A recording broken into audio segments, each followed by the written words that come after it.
Welcome to the commentary ups coverage of the Carabao Cup Final.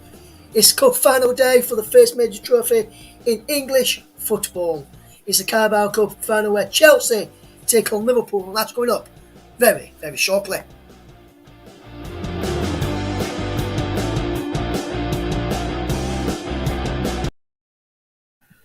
A very good afternoon to you all then as we get ready for the Carabao Cup Final. There's been some big news in English football as well, where Leeds United parted company with manager Marcelo Bielsa this morning after 3.5 years in charge at Ellen Road. We hear his thoughts after the game against Tottenham just yesterday lunchtime. Marcelo, that's another painful result. How do you sum up that performance? I think the result is fair. We could have reduced the differences, however, but we were never able to govern or dominate the game. Even if we created goal-scoring chances, we never had a feeling of clear dominance over the opponent. To put it simply, are you worried that teams have worked out how to beat Leeds? It's a possible interpretation. Because 1 point from the last 18 is that is looking like relegation form right now. There are also conclusions that the reality invite you to make. But there's also another way of looking at things, and not exclusively the way that you're utilizing. People have a lot of respect for Marcelo in the game. Is this a time to maybe compromise, to change principles, make the side less open? Was you at the game? Yes, I was at the game. To put a more difficult team to beat would mean fundamentally to put certain players on the pitch that are more defensive to increase the defensive efficiency. Are you referring to this? Yes. That's what we tried to do in the first half, but it didn't give us the results that I was looking for. What's concrete is that in the two ways that we faced the game, with a more conservative profile in the first half and with a more daring profile in the second, it expressed the characteristics that of the players that played in one half and in the other. Neither of the two ways gave a result. Perhaps what you're referring to is to play more in our own half, and it's the resource that up until now I haven't used, and everything that hasn't been attempted is always imagined as the solution. So there is the final words of Marcelo Bielsa as Leeds United head coach yesterday, done by his translator Andreas yesterday. We're now going to get the thoughts ahead of the big game today of Paul James, who is watching Chelsea against Liverpool, on his thoughts on Marcelo Bielsa's sacking. First of all, very good afternoon to you, Paul. What's your take on the sacking of Marcelo Bielsa from Leeds United? Looking at it from a neutral point of view, obviously, we know that you're a supporter of Burnley, but from a neutral, what's your thoughts on the situation which has happened this morning at Ellen Road? Well, good afternoon, Ross. Good afternoon, everybody. I actually felt it was very harsh. I think at this point in the season now, we're just coming into March. We're coming into that stage of the season that is so vital for teams at the bottom of the table. I think Marcelo Bielsa, given the job that he's done at Leeds United, probably deserved a little bit of extra time. But it's my understanding it was by mutual consent. So perhaps Marcelo felt that he'd taken Leeds as far as he can. I've heard some names mentioned as a replacement, Jesse March being one. To be honest with you, I believe Jesse March was in charge of RB Leipzig in the Bundesliga, and he didn't do a particularly, I don't mean to sound disrespectful, but he didn't do a particularly great job there. So I think it'll be interesting to see who Leeds replace him with. Yes, and you mentioned a player there, Paul, in Jesse Marsh. He's the one who is likely to be getting the job in the next, hopefully going to be confirmed tomorrow, according to the club's statement, which was put out earlier from Leeds United earlier on this afternoon. Well, earlier on this morning, should I say. And it looks like he probably is the likely candidate to take charge. I was speaking to a few people who was at Ellen Road yesterday, and Jesse Marsh was inside the Ellen Road crowd against Tottenham Hotspur, watching on from the director's box alongside Andrea Radrizzani, Victor Orta, Angus Kinnear, amongst others of the Leeds United board members there yesterday. I've seen a report this morning, going into the afternoon, that Marcelo Bielsa's future was decided by Victor Orta and Andrea Radrizzani, with Angus Kinnear wanting to keep him at least until the end of the campaign, and then move him on then. And Paul, looking at that, what's your thoughts on he'll likely to be Jess? Obviously, just mentioned there, but what's your thoughts on the situation where he's come from Victor Orta and Andrea Radrizzani to sack him now, where Angus Kinnear wanted him to stay? Well, there's always going to get you're always going to get disagreements within the board of any club, but I think that the fact that they brought him into the game before the result was determined, as you mentioned, he was at the game. To me, is a little bit disrespectful.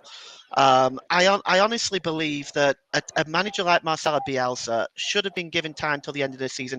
The problem is, though, that it's a results game, Russ. It's a results game, and a defeat of conceding 6 goals to Liverpool and 4 to Spurs. That's 10 goals in 2 games. They are being dragged back into the relegation zone. So I can certainly see it from one point of view. I just think myself, maybe I'm just a bit too touchy-feely on these things, but I think Marcelo should have been given a little bit more time. As I said, though, it was by mutual consent, but how much of that is actually true?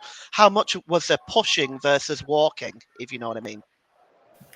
Yes, I was speaking to a few people who was at the game yesterday, Paul, which I was referred to there, and apparently one of them heard that at half time yesterday, Marcelo Bielsa handed in his resignation at Ellen Road, which is yet to be confirmed.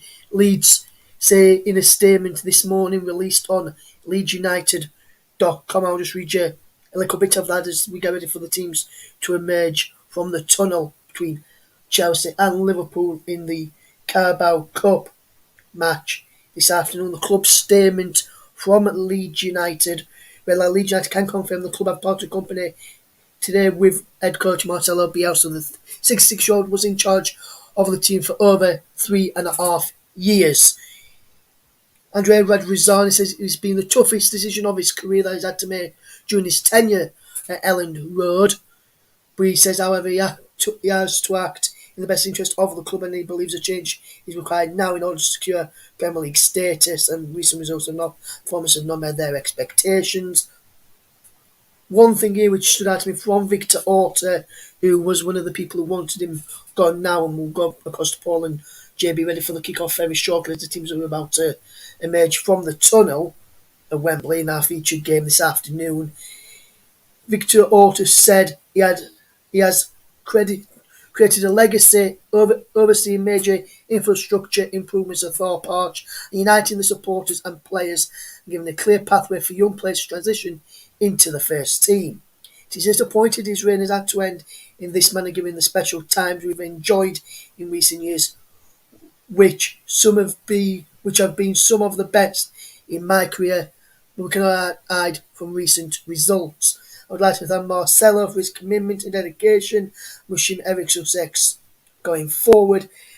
Leeds United say plans for a permanent tribute to Marcelo at Ellen Road are underway, and information will be revealed in due course. And Leeds United say they're on to make an appointment tomorrow on a new manager, which it looks likely to be Jesse Marsh. Some former and current Leeds players will be out. Have been posting on social media. I'll read some of those out at half time as we get ready to go across now and join your match commentary team for the game at Wembley Stadium. It's a very good afternoon once again to Paul James. But first, a good afternoon to your match commentator, JB. Thank you, Russ. And yes, we can concentrate on the football now, and let's have a couple of hours that really does. The teams are already out in football, of course, standing together with Ukraine at this moment in time where there's a lot of conflict and a lot of stuff going on, and everybody around Wembley Stadium, I can tell you, are absolutely applauding this, and it's all united. Nobody wants war in this world, and both sets of players coming together. Of course, we saw those emotional scenes between the Ukrainian players at Everton and Manchester City last night, which was so touching and so brilliant. Football really stands together, and there's a couple of Ukrainian wreaths on the ground below the two sets of players from each side. Ukrainian flags around Wembley Stadium, and it shows in this day and age that everybody stands together. Of course, there's been a lot of issues about Abramovich's role in things. Of course, he's handed it over now to the Chelsea Trust, of course. The teams are already out on the field waiting for the presentation party. Trevor Birch, the chief executive of the EFL, will be one of those being greeted as the armed forces are on this huge banner right in front of me here at Wembley Stadium. It is an absolutely terrific sight and sound. Full house. And now we're going to hear the national anthem.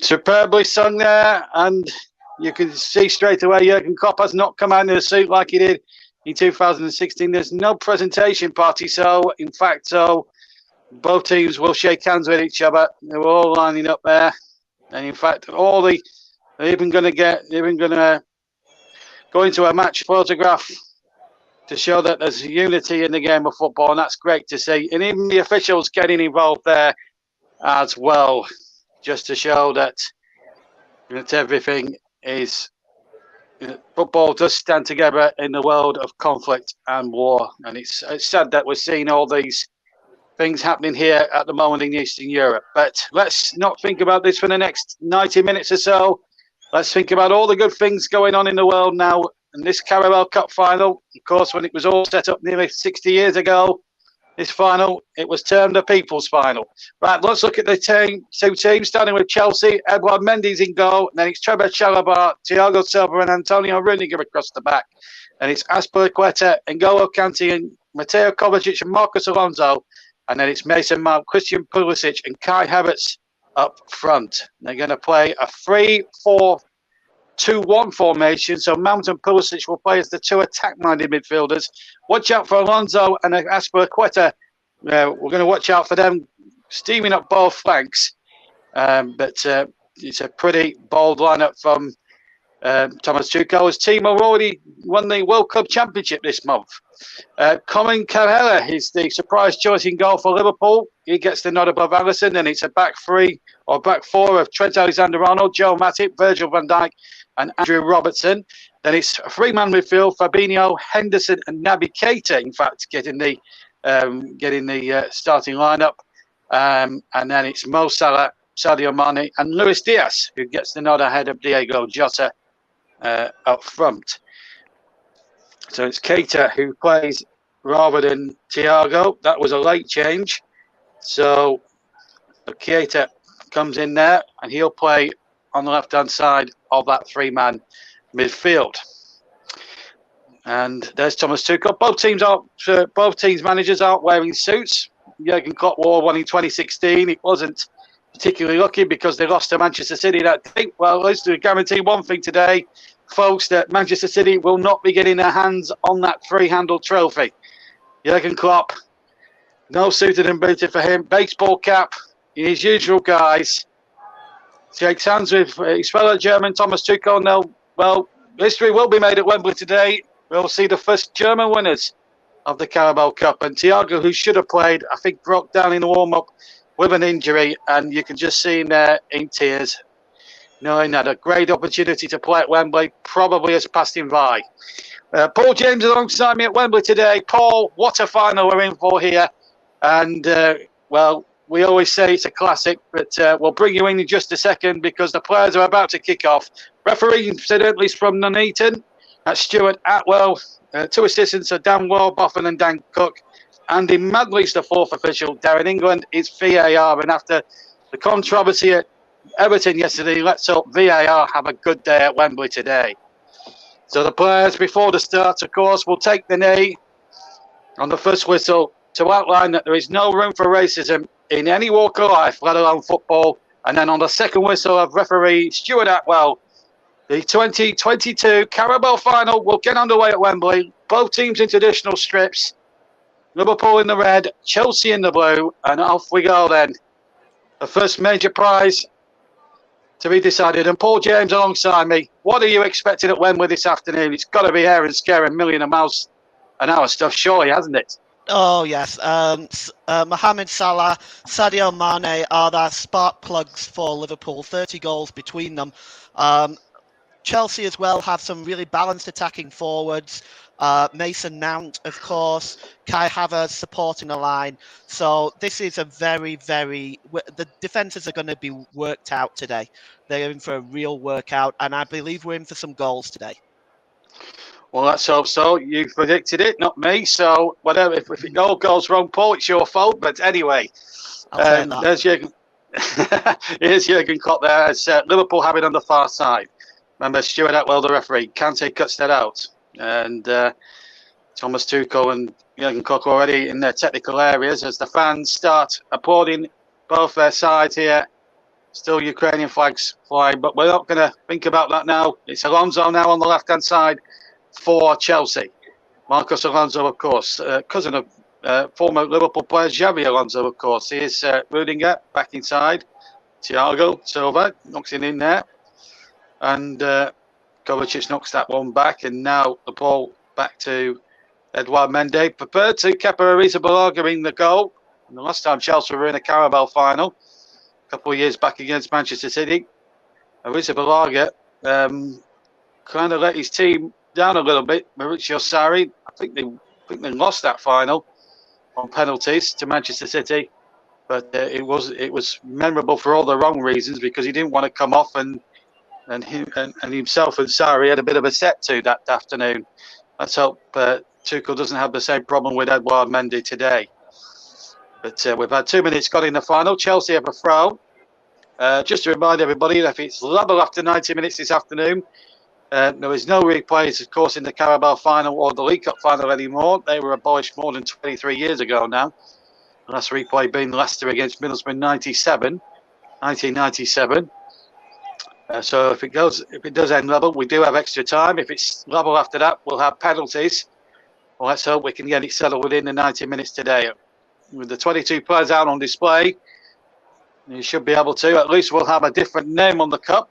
The last 5-6 years, it's been the exclusive property of Manchester City Football Club. Not today, that is for sure. They were beaten in the fourth round, of course, by West Ham United, who knocked out Manchester United, incidentally, in the round before that. And their routes to the final have been quite easy in comparison, but we'll come to those in a minute. It's just been a bit scrappy in this opening 3 minutes. I guess, Paul, when you look at the way that the game started, it's going to be a little bit scrappy in the early stages, and that's bound to show with the nerves. Yeah, they're trying to what they're trying to do right now, I suppose, is feel each other out at the moment and see what they can create. Yes, Chelsea's run to the final. Both teams, in fact, starting in round 3 because they've both been in European competition this season. Chelsea won on penalties after a 1-1 draw with Aston Villa. Then they beat Southampton with exactly the same scoreline, 4-3 penalties after a 1-1 draw. That was at home, both at home, those games. And then they went to Brentford in the quarterfinals and won 2-0, an own goal and Jorginho that night at the Community Stadium in Brentford. And then Tottenham over 2 legs, a 3-0 aggregate win. Havertz and an own goal in the first leg, Rudiger in the second leg. Liverpool's passage, Norwich away at Carabao, they won 3-0. Preston then away again. In the next round, they won 2-0. Leicester at home in the quarterfinals, a terrific 3-0 draw.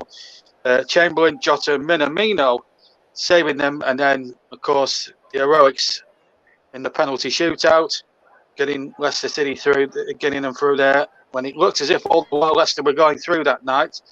And then in the second leg, Jota with a brace, seeing the deal against Arsenal. This is Mo Salah into the penalty area. Salah tries to get it onto his left foot. Salah still again has to go backwards. Uses Fabinho.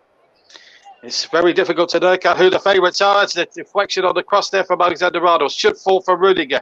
Hooks it out towards Mason Mount. Goes down the left-hand side. Salah tracks back and does really well against Mount. And then Havertz is in there too.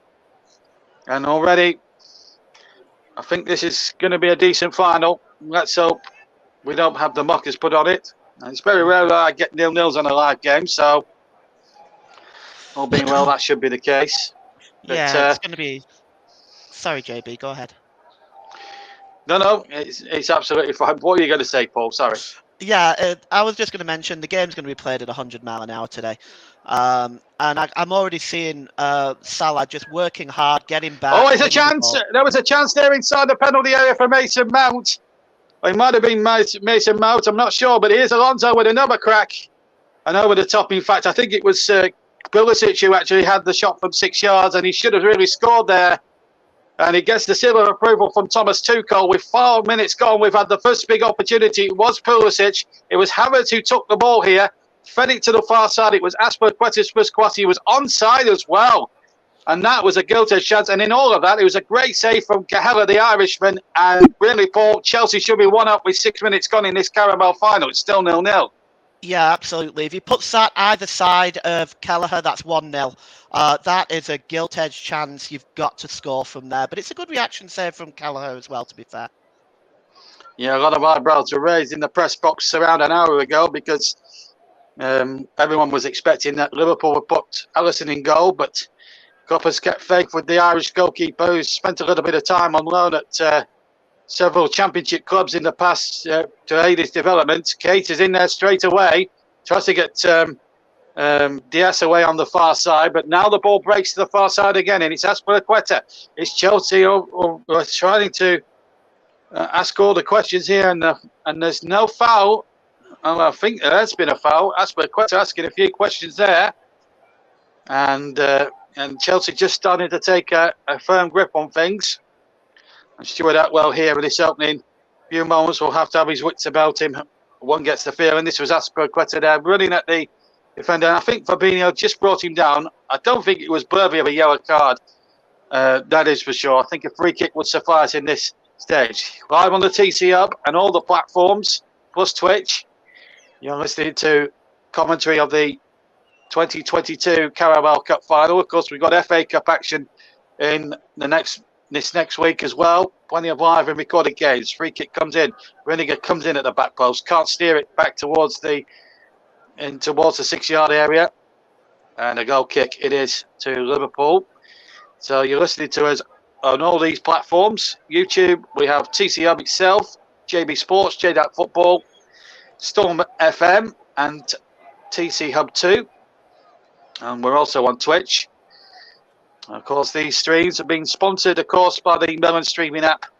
Check it out at melonstreamingapp.com. 8 minutes gone then on all platforms. Of course, we've got live FA Cup as well as recorded. We've got recorded FA Cup. Definitely 2 games that I'll be recording for the TC Hub this week. Namely, Peterborough United against Manchester City. Then on Thursday night, I'll be recording the historic moment for Bournemouth Wood as they go to relegation-threatened Everton, who were very unlucky to lose yesterday, and they should have had a draw, really. They should have had a penalty because of that VAR controversy, but they've got an opportunity, Frank Lampard's men, just to get a win under their belts and just settle a few nerves before the relegation run-in. But Bournemouth will be tricky, as Bournemouth found out in the last round. And, of course, we'll have live FA Cup football. Of course, we've got Middlesbrough Tottenham with Trevor and Chris Whiteman on Tuesday night. Russell will be hosting yet again. So plenty of good cup football. And, of course, Nottingham Forest next Monday with Nicholas Jones. Here's Matip now on the ball for Liverpool. Still 0-0 with 9 minutes gone. It's JB, John Stuttard and Paul James here at Wembley in the Carabao Cup Final for the TC Hub. Alternate commentary around the world. And if you're tuning in, let me know. We'll read a few of your comments out when we get 5 minutes or a little break in play. So far, Chelsea have missed a goal-test chance, and that was Christian Pulisic from 6 yards. Great reactions, as Paul James said, from Cahella. But said all that, you would still back Christian Pulisic from 6 yards to score. Anyway, Chelsea have it on the left-hand side, and it's Marcus Alonso. As he took the ball too far ahead of Alexander-Arnold. No, he's left it out towards Mount. Cross comes in, headed away, and Liverpool can get it away at the moment. So third against second, of course. And it's been a rip-roaring start, but it's Chelsea making the most of it as we come to the 10th-minute mark here at Wembley. Ball has been kept in play by Kovacic. Gets it down the line to Marcos Alonso, onto Mason Mount. So many of these English-born players for both these sides who have plenty of England experience. Trevor Chalobah in there, first cup final for him this afternoon. Headed away by Virgil van Dijk. Robertson keeps it in, the Scottish international. Played in that Scotland game, you may remember, in the Euros last year. That was his last Wembley appearance, incidentally. Ball out towards the far side. And here goes Diaz. He's going to run at Trevor Chalobah here. Diaz still against Chalobah. And here's Mane inside the area. Tries to get it to Mo Salah, but Reniger got there and saved Chelsea's skin. And already, Paul, with 10 minutes gone here, the game just starting to open up a fraction. Yeah, absolutely. Both sides trying to move forward and create opportunities. The game has really settled down now, and it's although it's moving very quickly, both sides are creating chances. Creating chances, they certainly are. There might be another one up here. It's Diaz inside the penalty. Diaz shoots. I think it hit Keita, his own man. That might have been troubling, although I think Mendy might have got it anyway. But worrying moments there for Chelsea in the last couple of minutes. But anyway, Reniger has possession. 11 minutes gone in this Carabao Cup Final. Remember, it's 5 times winners Chelsea, 65, 1998, 2005, 2007 and 2015. Winner. Now with the years they won it, Liverpool joint 8 times winners along with Manchester City. If they win today, they'll go to 9 outright wins and it will get them back that record once again. 81, 1981, 82, 83 and 84. Then he won it again in 95, 2001 as part of a treble for which they won the UEFA Cup and the FA Cup that year under Gerard Houllier. 2003 again under Gerard Houllier, and 2012 under Kenny Dalglish. So plenty of. So if you look at it, 13 times they've won it between them, these two teams, and looks like Thiago has gone down holding his chest. I think. Let's hope it's nothing too serious. Looks like he's taking a blow in the chest there. Thomas Tuchel a little bit concerned down on such, and it might be his arm actually, or maybe his rib. I don't know. But once we got a stoppage, let's digest the first 12 minutes of play, Paul. And well, it's hard to tell who's going to. First of all, we don't know who's going to be the favourites because they're hardly much to separate them in terms of league position, second against third. But at the moment, it's been a pretty open start to the game. A couple of chances either way. It's been a good competitive start to this Carabao final. Absolutely, JB. It's honestly, what I believe I'm seeing here is that both sides are attacking. They're going for it. I strongly believe there'll be goals in this game. And looking at the way that both teams have set their stalls out, they're both very, very attacking. Looking even at the benches, Chelsea have only got 1 defender on the bench, which is Sarr, and Liverpool, of course, have got 2. They've got 2 defenders on the bench there as well. So it's they're definitely both teams set themselves out to attack in this game. Yeah, we're just seeing that save there. That's actually a very good save. And what I give Cal a lot of credit for, because as I summed it up, well, Pulisic has got to score there for me. But you look at the way Cal, in fact, he saves that with his left knee, which is a collector's item for the goalkeeper. And then, of course, Liverpool came close themselves. So it's all to play for. Here's the 27-goal Manuel Salah, but he can't get the ball in play on the near side. It will be a Liverpool throw-in, incidentally. Thiago Silva he's up on his feet. Whilst me and Paul were talking about the opening 12 minutes of the game that's elapsed, he took some painkillers. There's the man who missed out, Thiago, and to quickly cross him out when we saw the team sheets re-handed and replaced by Keita. But coming up to the quarter-hour mark, still 0-0. Well, Paul has put his neck out and said there'll be goals. I'm a little bit more tentative. I don't tend to, as if I'm the main commentator on these sort of games, I tend not to make these sort of wild predictions because football is a funny old game, as we all know. Alexander Arnold miscues the cross from the right-hand side. Chelsea get it clear, but well policed. Kai Havertz was there by Joe Matip, and Van Dijk gets it back to Carabao, who, when he last played for Liverpool, which was in the FA Cup against Cardiff, and Russ Vernon will realise this. I think Russ Burnham will back me up on that. He was very lucky not to be sent off because he did bring down the man, the Cardiff City man, and should have been sent off. Very lucky by that day. Kept a clean sheet that day as well in a 3-0 win. Liverpool in action against Norwich on Wednesday night in the FA Cup. Chelsea go to Luton the same night. So 2 tricky ties there for both Chelsea and Liverpool. And Liverpool know that Norwich will be a tough prospect because they had to come from behind to beat Norwich last week in the Premier League. Here's Havertz now down the left for Chelsea. He's got 2 in the middle for the penalty area. Good turning there by Mount, who shoots. It hits Matip. Comes to Kovacic. Again, it hits a defender. Again, it was Matip. Comes out to Kante. Just to the right of the D. Diaz gets back and stops him now. And now charges past. Or he'll try and go past Carabao. Has to cut back inside. Still inside the Liverpool half. Liverpool will quickly get Virgil van Dijk to knock it back to Cahella. But a couple of half chances inside that area for Chelsea. And Matip on each occasion there, Russ. Or Paul, I should say. Blocking each occasion. Yeah, they're moving forward well at Chelsea. Definitely Kai Havertz on that far side is creating 1 or 2 opportunities. Yes, and Mane got 3 on that far side, got away from Chalobah, played the ball in, and Chelsea get the ball out, but it is a Liverpool throw-in.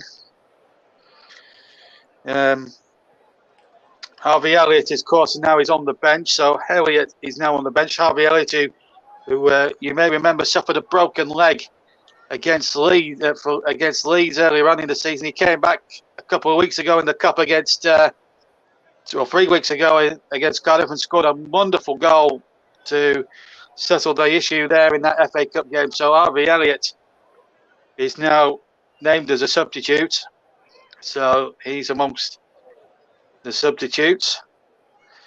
And what a moment for him. And, a lot of people would have thought after that horrible broken leg injury he sustained at the start of the season at Ellen Road that he would, if you'd have asked him then, would you be playing or would you even be being considered even for a spot in the Carabao Cup Final, I think he would have laughed his head off with the seriousness of that injury. But that just shows a testament to how well he's responded and how good his recovery really was.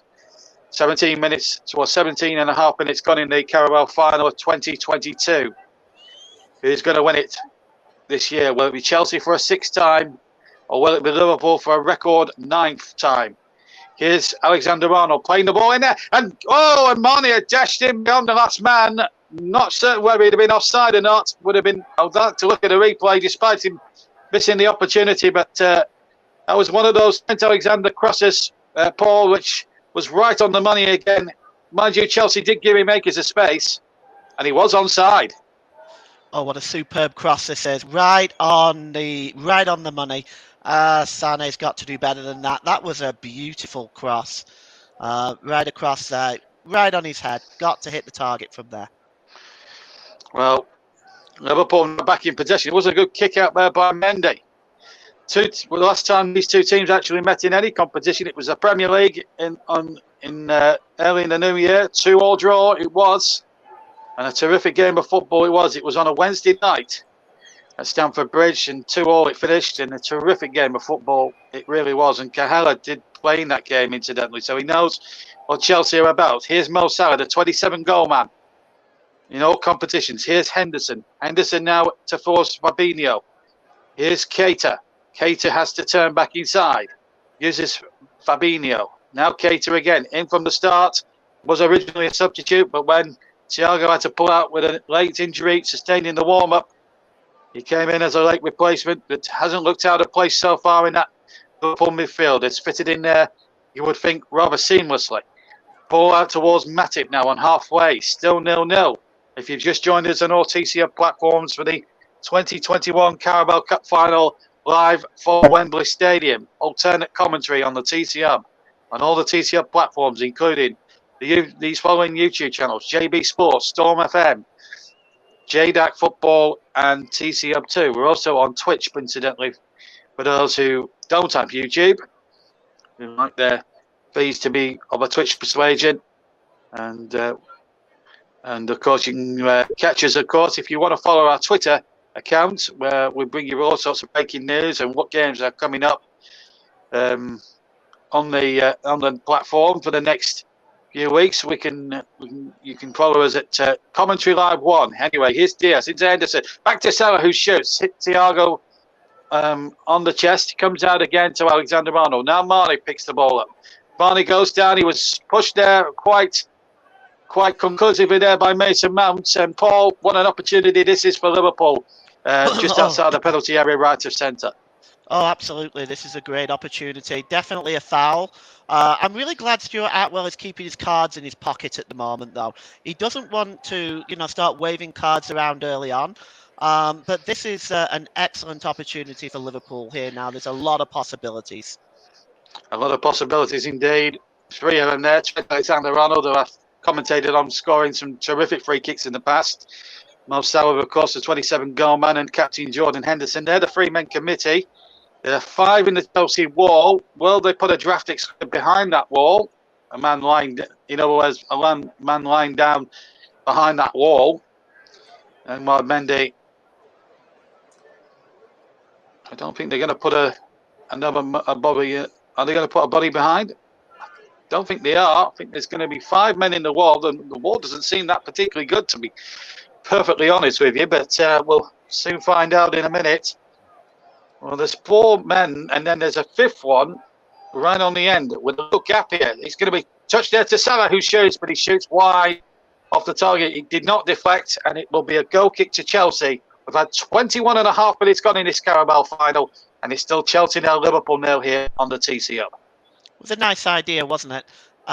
Just knock it back there to Salah to have a strike. Always going away from the target, but nice idea. Nice idea indeed. 27 goals this season. Couldn't have 28 there from that free kick. And I thought Trent Alexander-Arnold, with his previous record, it's a good record from free kicks when I commentated for either JB Sports or the Commentary Hub in the past, and I thought he was going to be doing it again. Van Dijk polices our bets very well, and so far the defenders eking out the strikers at the moment. But Liverpool having a good spell, but they've lost it here, and it's Chalobah going forward. He's found Mount, and Chalobah's still in there, the right back, and Liverpool now just trying to play themselves into trouble here. Fabinho's got to try and keep that in play, and he hasn't. And it's Kante now, left-hand side. He has to cut in field. Kante on the edge of the area, knocks the ball in, but it's past the far post and behind for a goal kick for Chelsea. But, Liverpool just getting into 1 or 2 defensive knots there and couldn't be punished. Now Liverpool play out from the back with Matip. And if you've just joined us, where have you been for this first 23 minutes? 23 minutes almost gone. We're halfway through the first half. The first domestic cup final of the season is taking place. The world champions Chelsea 0, and Liverpool, the former world champions, 0 themselves. 2 former World Cup champions playing out this first domestic final of the season. Liverpool get a corner off the defender Chalobah by Diaz. And now things just starting to open up that a little bit more here. Diaz having a bit more joy against Chalobah on the left-hand side. And now they'll line up for this corner, Paul. And you have to say that surely a goal's got to happen at some point now. Well, the way the 2 teams are attacking each other, and they do have a history of high goal-scoring games. You've got 2 very attacking teams here. Yes, I would say surely a goal's got to come. Well, they planted the ball in there. It comes to Virgil van Dijk on the edge of the area. It was a corner that was taken short. It was half cleared.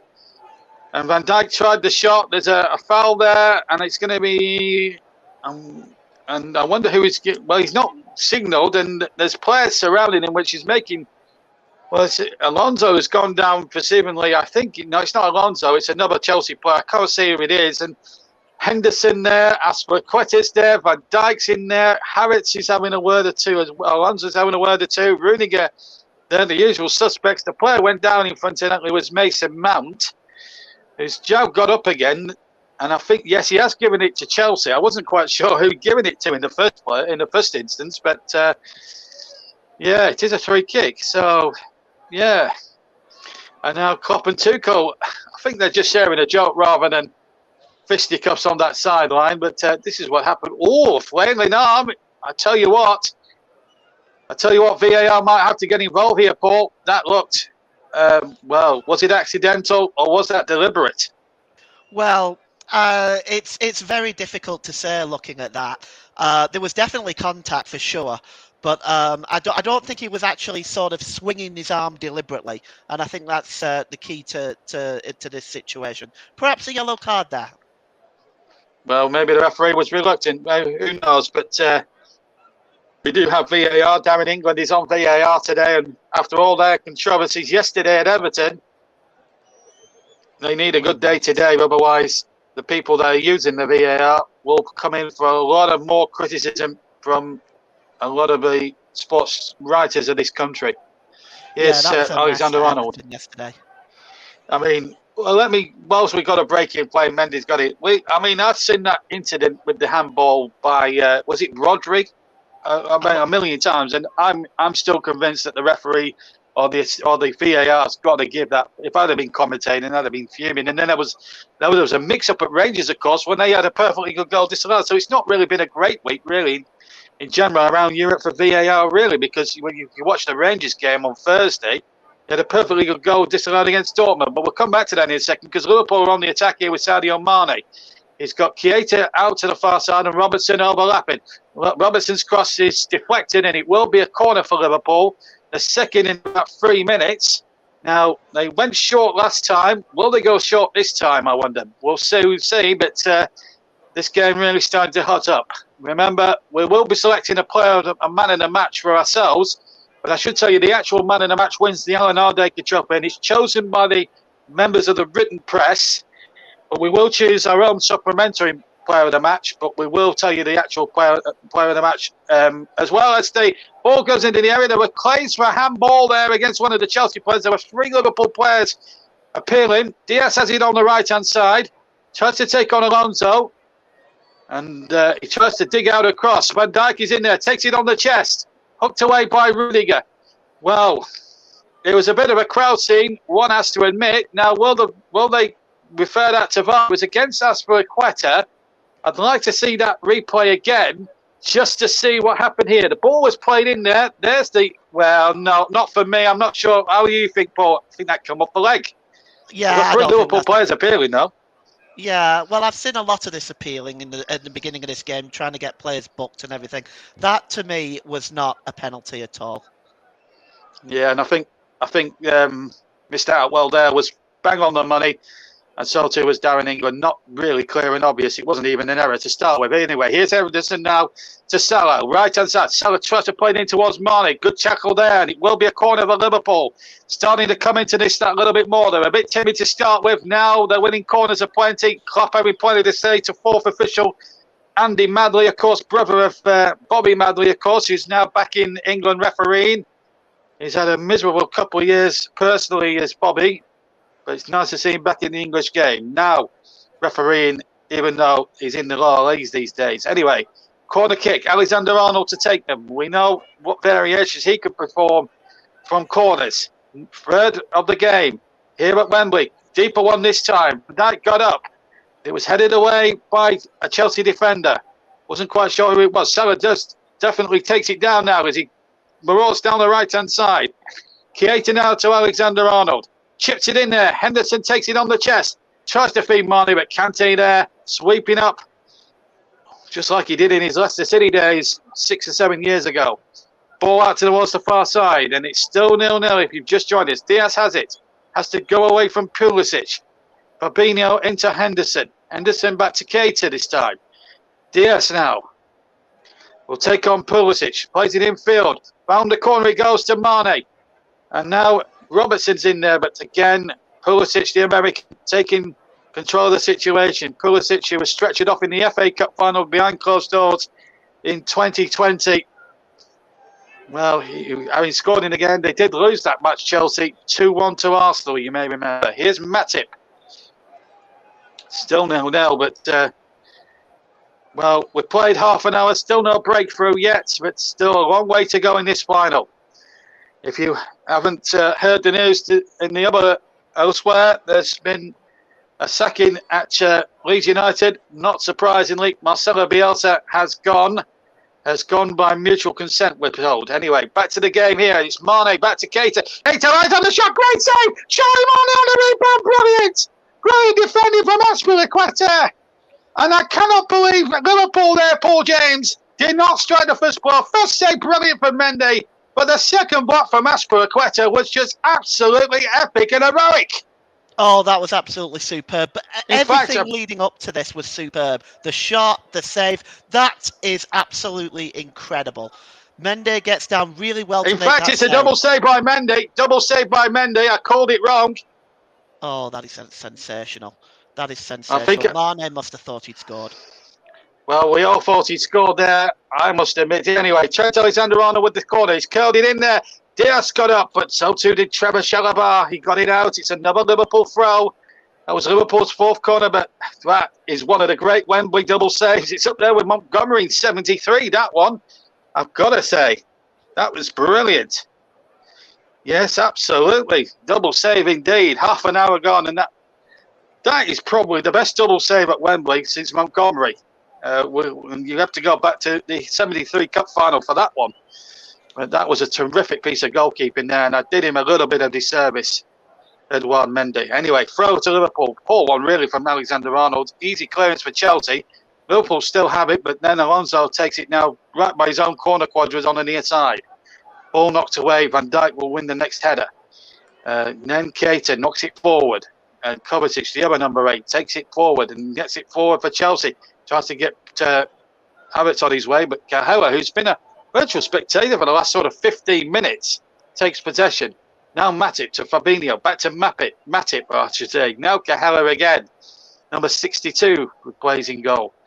And now Liverpool just passing the ball about on the edge of the area. But Chelsea here, Paul, you would think, should have a bit more hunger and desire. Now, if this was a Burnley team that have been playing well in the last 3 games, they would have been closing Liverpool down quick as lightning here.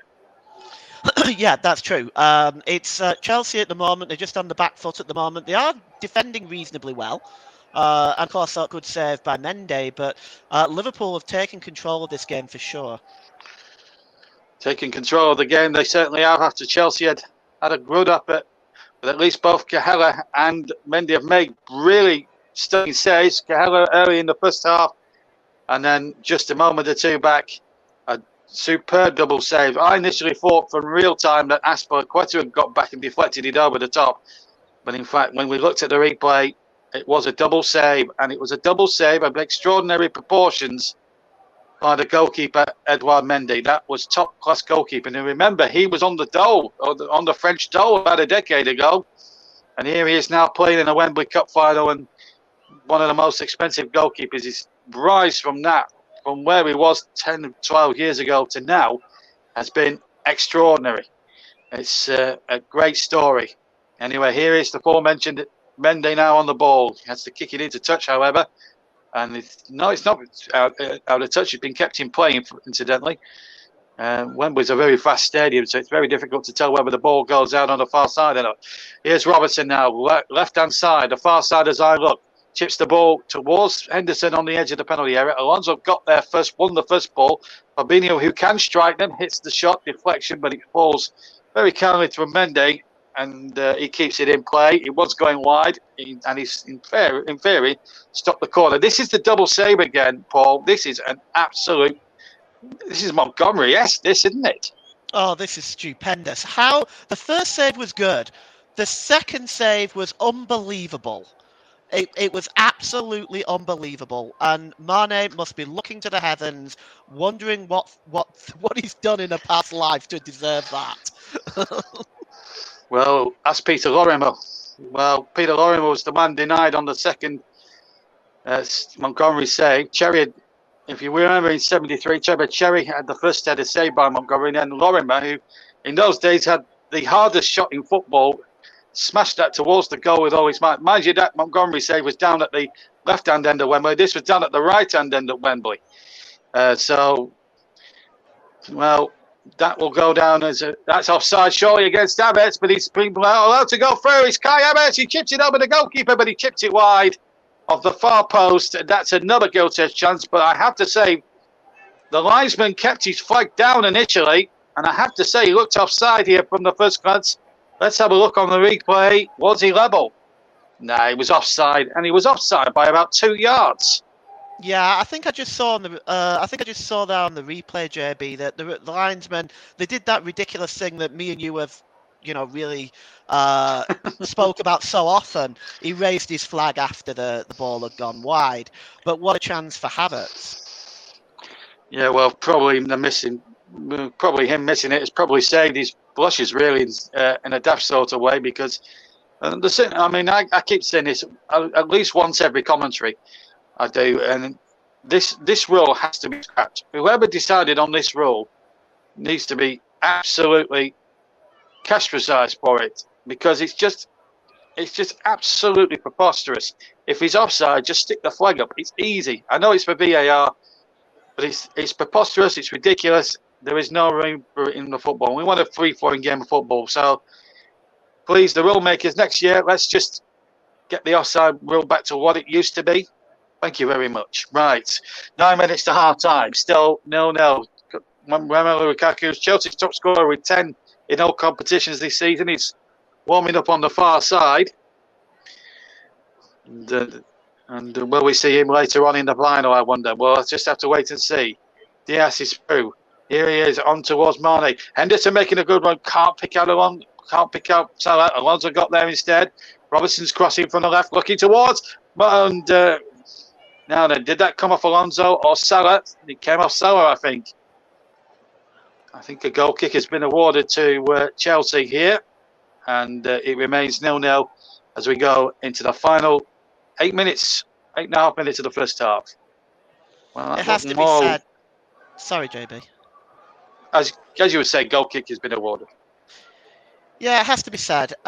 Chelsea have done really, really well to keep Salah quiet so far. He's had touches of the ball. He's had the ball for periods of time, but they've kept him relatively quiet around the 18-yard box. Yeah, and in fact, Mane has been fouled, so a free kick has been awarded now to Liverpool. And it's Robertson again. Robertson uses Diaz, far side again. Still 0-0 in the Carabao final. Brought to you here on the TCR alternate commentary at Wembley.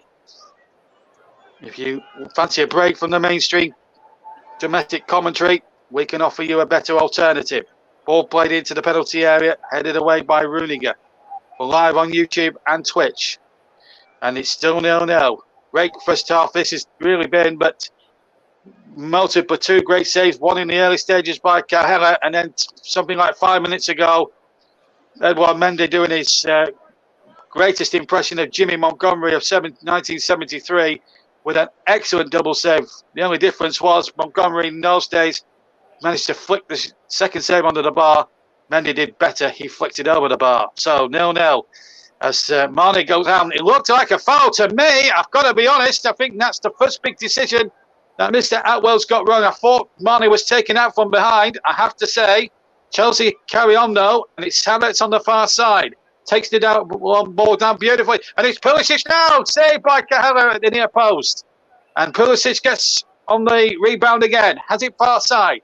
Pulisic now, the American, crosses in there, and Van Dijk gets it away. And Pulisic knocks the ball back. Well, we'll have a look at the replay to see whether that was a foul or not. But I thought Mr. Atwell, who was not more than 6 yards away from the incident, I thought that was a Liverpool free kick, I must admit. Anyway, Kovacic has possession for Chelsea. That should be Cahella's, and takes it just on the edge of his penalty area and does really well and gets Liverpool going again with Luis Diaz.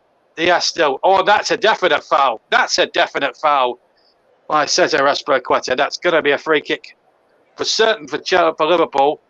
Whether or not it's a yellow card, I'm not so convinced. This is the foul again. Yeah, after the ball had gone there, no doubt about that. This is the other challenge here. Was it a free kick in your opinion? I think so. It's gone into the back of him. I mean, I think Mane goes down rather theatrically a little bit, but that's still a free kick. There's contact. There's a shove in the back. For me, that's a free kick. Well, they've got a corner anyway, despite the protestations of Klopp. Of course, VAR can't get involved in that. So it's a corner to Liverpool. So they probably might still get something here from this corner as we come towards the final 5 minutes on what's been a terrifically competitive first half. So much attacking intent, but still no breakthrough. Ball towards the near post. It wasn't a particularly good corner, if I'm being honest. Robertson will try again from the left-hand side in towards Henderson, and knocked away by Kante, and it will be kept alive here by Mo Salah.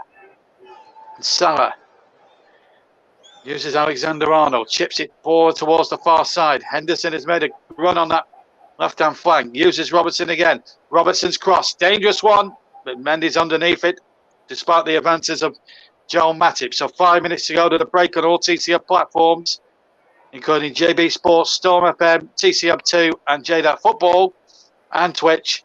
It's still Chelsea 0, Liverpool 0, as we come perilously close now to the half-time interval.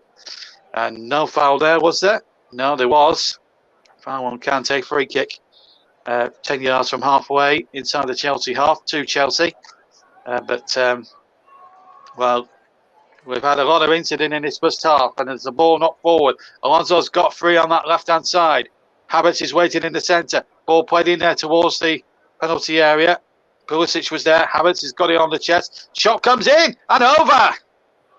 It was Azpilicueta with the left foot, and he just missed the left-hand angle of post and bar by a fraction. But after a lot of Liverpool pressure there, Paul, Chelsea biting back and almost scoring through the captain. Good effort. Yeah. This was a nice attempt. Nice layoff by Havertz. Looks like it took a deflection, which took it away, but it doesn't seem to have been given. No, it wasn't given, but Liverpool made a dog's dinner of the goal kick.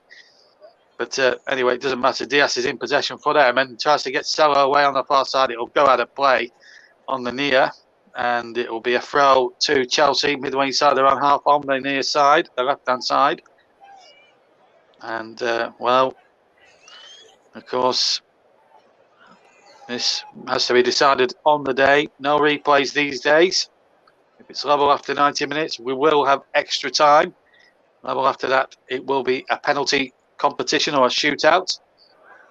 And here's Salah. Mane did look offside to me. Anyway, it doesn't matter anyway. Mendy did. Referee did acknowledge that the flag was up anyway, but referee quite rightly allowing the game to carry on because Mendy's got possession, and that's good refereeing. Anyway, still 0-0 here with 3 minutes of the first half to go. Kante has possession, but he gives it away. It's just a little bit sloppy here, Chelsea. A little bit ragged, perhaps. And there's a bit of a wrestling match going on the far side involving Kante and Diaz. And Diaz wants a free kick. He's not going to get it. Mr. Atwell's trying to let the game flow, and I can understand the reasons for why he does to do it. It's a showpiece final. It's a cup final. You want to see the football being played. I can understand that fact. I don't think it was a foul, to be fair. Here's Pulisic now for, rather Mount, sorry. Tries to play it in towards Havertz, and Van Dijk clears away there for Liverpool. So let's, well, Paul, we've got about a couple of minutes plus stoppage time away from half time. Let's look back at the first half as a whole, really. What's been your overriding emotions of this first half so far? We'll just get your foot, hold that foot, because Chelsea did have a throw in a dangerous situation.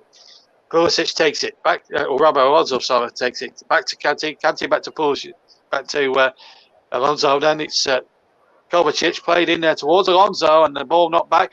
Now, appealing a pass back there, Chelsea. I don't think it was a pass back. I think, yes, there's a foot in, but I don't think it's an intentional back pass. Not like the one we saw in the Arsenal-Nottingham Forest game last month. That was a back pass. Yeah, that was a back pass, and I still watch it back now and still believe it was a back pass. But there you go. It's, well, there you go. But that's the way it goes sometimes in cup football. We'll get your views on what's been a frenetic first half. But let's see what Liverpool can eke out here on this next attack with Keita. Tackled again. Mount in there. Now a chance here for for Pulisic now to break. He's got Havertz towards the right. Mount is making a break to his left. It's Pulisic inside the area. Mount shoots! And Mount should have scored! 6 yards out. And that's the second goal-test chance from that sort of range that Chelsea have had. And again, Paul, it should have been taken. Maybe Mount was off balance as he took the shot, but even so, he has to score. Still 0-0. Oh, absolutely. You could see the look of disgust on Thomas Tuchel's face there. This has to hit the target. From that far out, you're 8 yards out, you've got to score from there. There is no excuse for that. No excuse indeed. And well, it's still 0-0. I will not know. It should be easily have been 2-2 in this final. And it wouldn't have surprised me if it was 2-2 at the break, but it's still 0-0 as we played the 45 minutes. We're only the one added. So let's just quickly get your thoughts on what's been a terrific first half, but the strikers have really let the teams down with really big misses. Yeah, it's been a wonderful game of football to watch. I don't know about you, JB, but I've enjoyed every second of it. It's both teams have had chances. Pulisic, Mane, just then Mason Mount. Yeah, I don't understand how it's still 0-0 either. Well, it's been a great watch. I do agree with you there, Paul. It's been a very open Carabao Cup final, the best Carabao Cup final, certainly in an opening half, I think I've seen for quite a few years. So you've got to give credit to the referee too for allowing the game to flow. And I'm liking the attitude from the referee today, Stuart Atwell. You have one or two iffy decisions. He's given a couple of iffy decisions, but in the main, his referee's been top notch. We've got 10 seconds of the 1 minute to go. And then it'll be Russ Vernon for the next 15. And then me and Paul will be back in the box to take you through the whole second half. And that is that, actually, for the first half. So, in the main, it's been a terrific first half. As me and Paul have digressed in the commentary box, it could have easily been 2-2. It's 0-0, and it's thanks to the goalkeeping, really. The superb goalkeeping. First, Cahella in the opening 7 minutes when he made a point-blank range save to deny Pulisic. And then a superb double save to deny Mane from... Well, first of all, a long-range shot from Keita, and then Mane, thinking it was his Christmas, birthday, and New Year's Eve welled into one, saved from point-blank range to deny Sadio Mane. A terrific double save.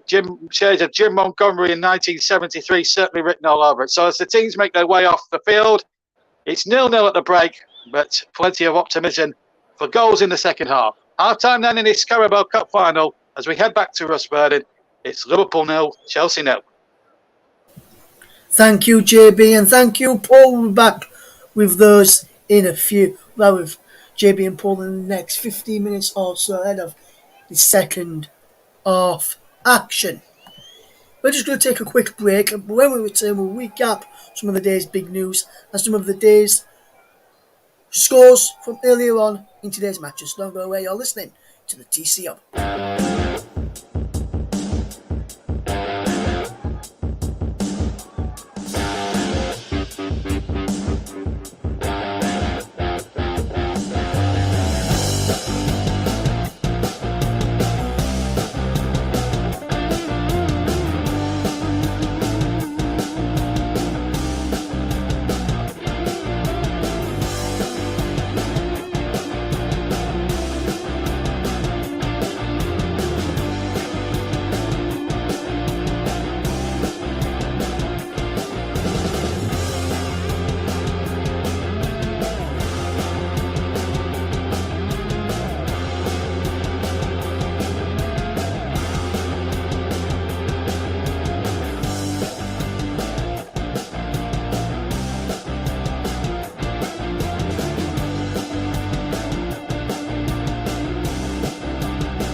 Welcome back to the Clone Jobs coverage of the Carabao Cup Final between Chelsea and Liverpool.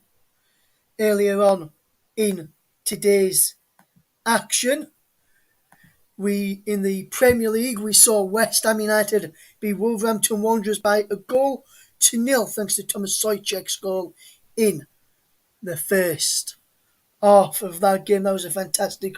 Well, I think it was in the second half actually, just to get things correct in the end.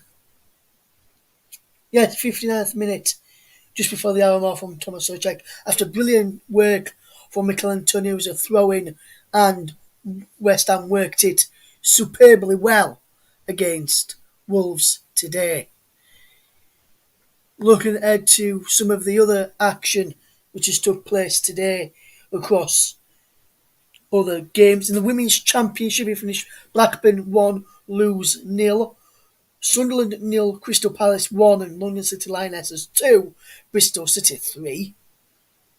In the Women's FA Cup, it finished Liverpool 0, Arsenal 4. Will that finish the same way for the men's side in the Carabao Cup Final? Will it be finished 4-0 to Chelsea?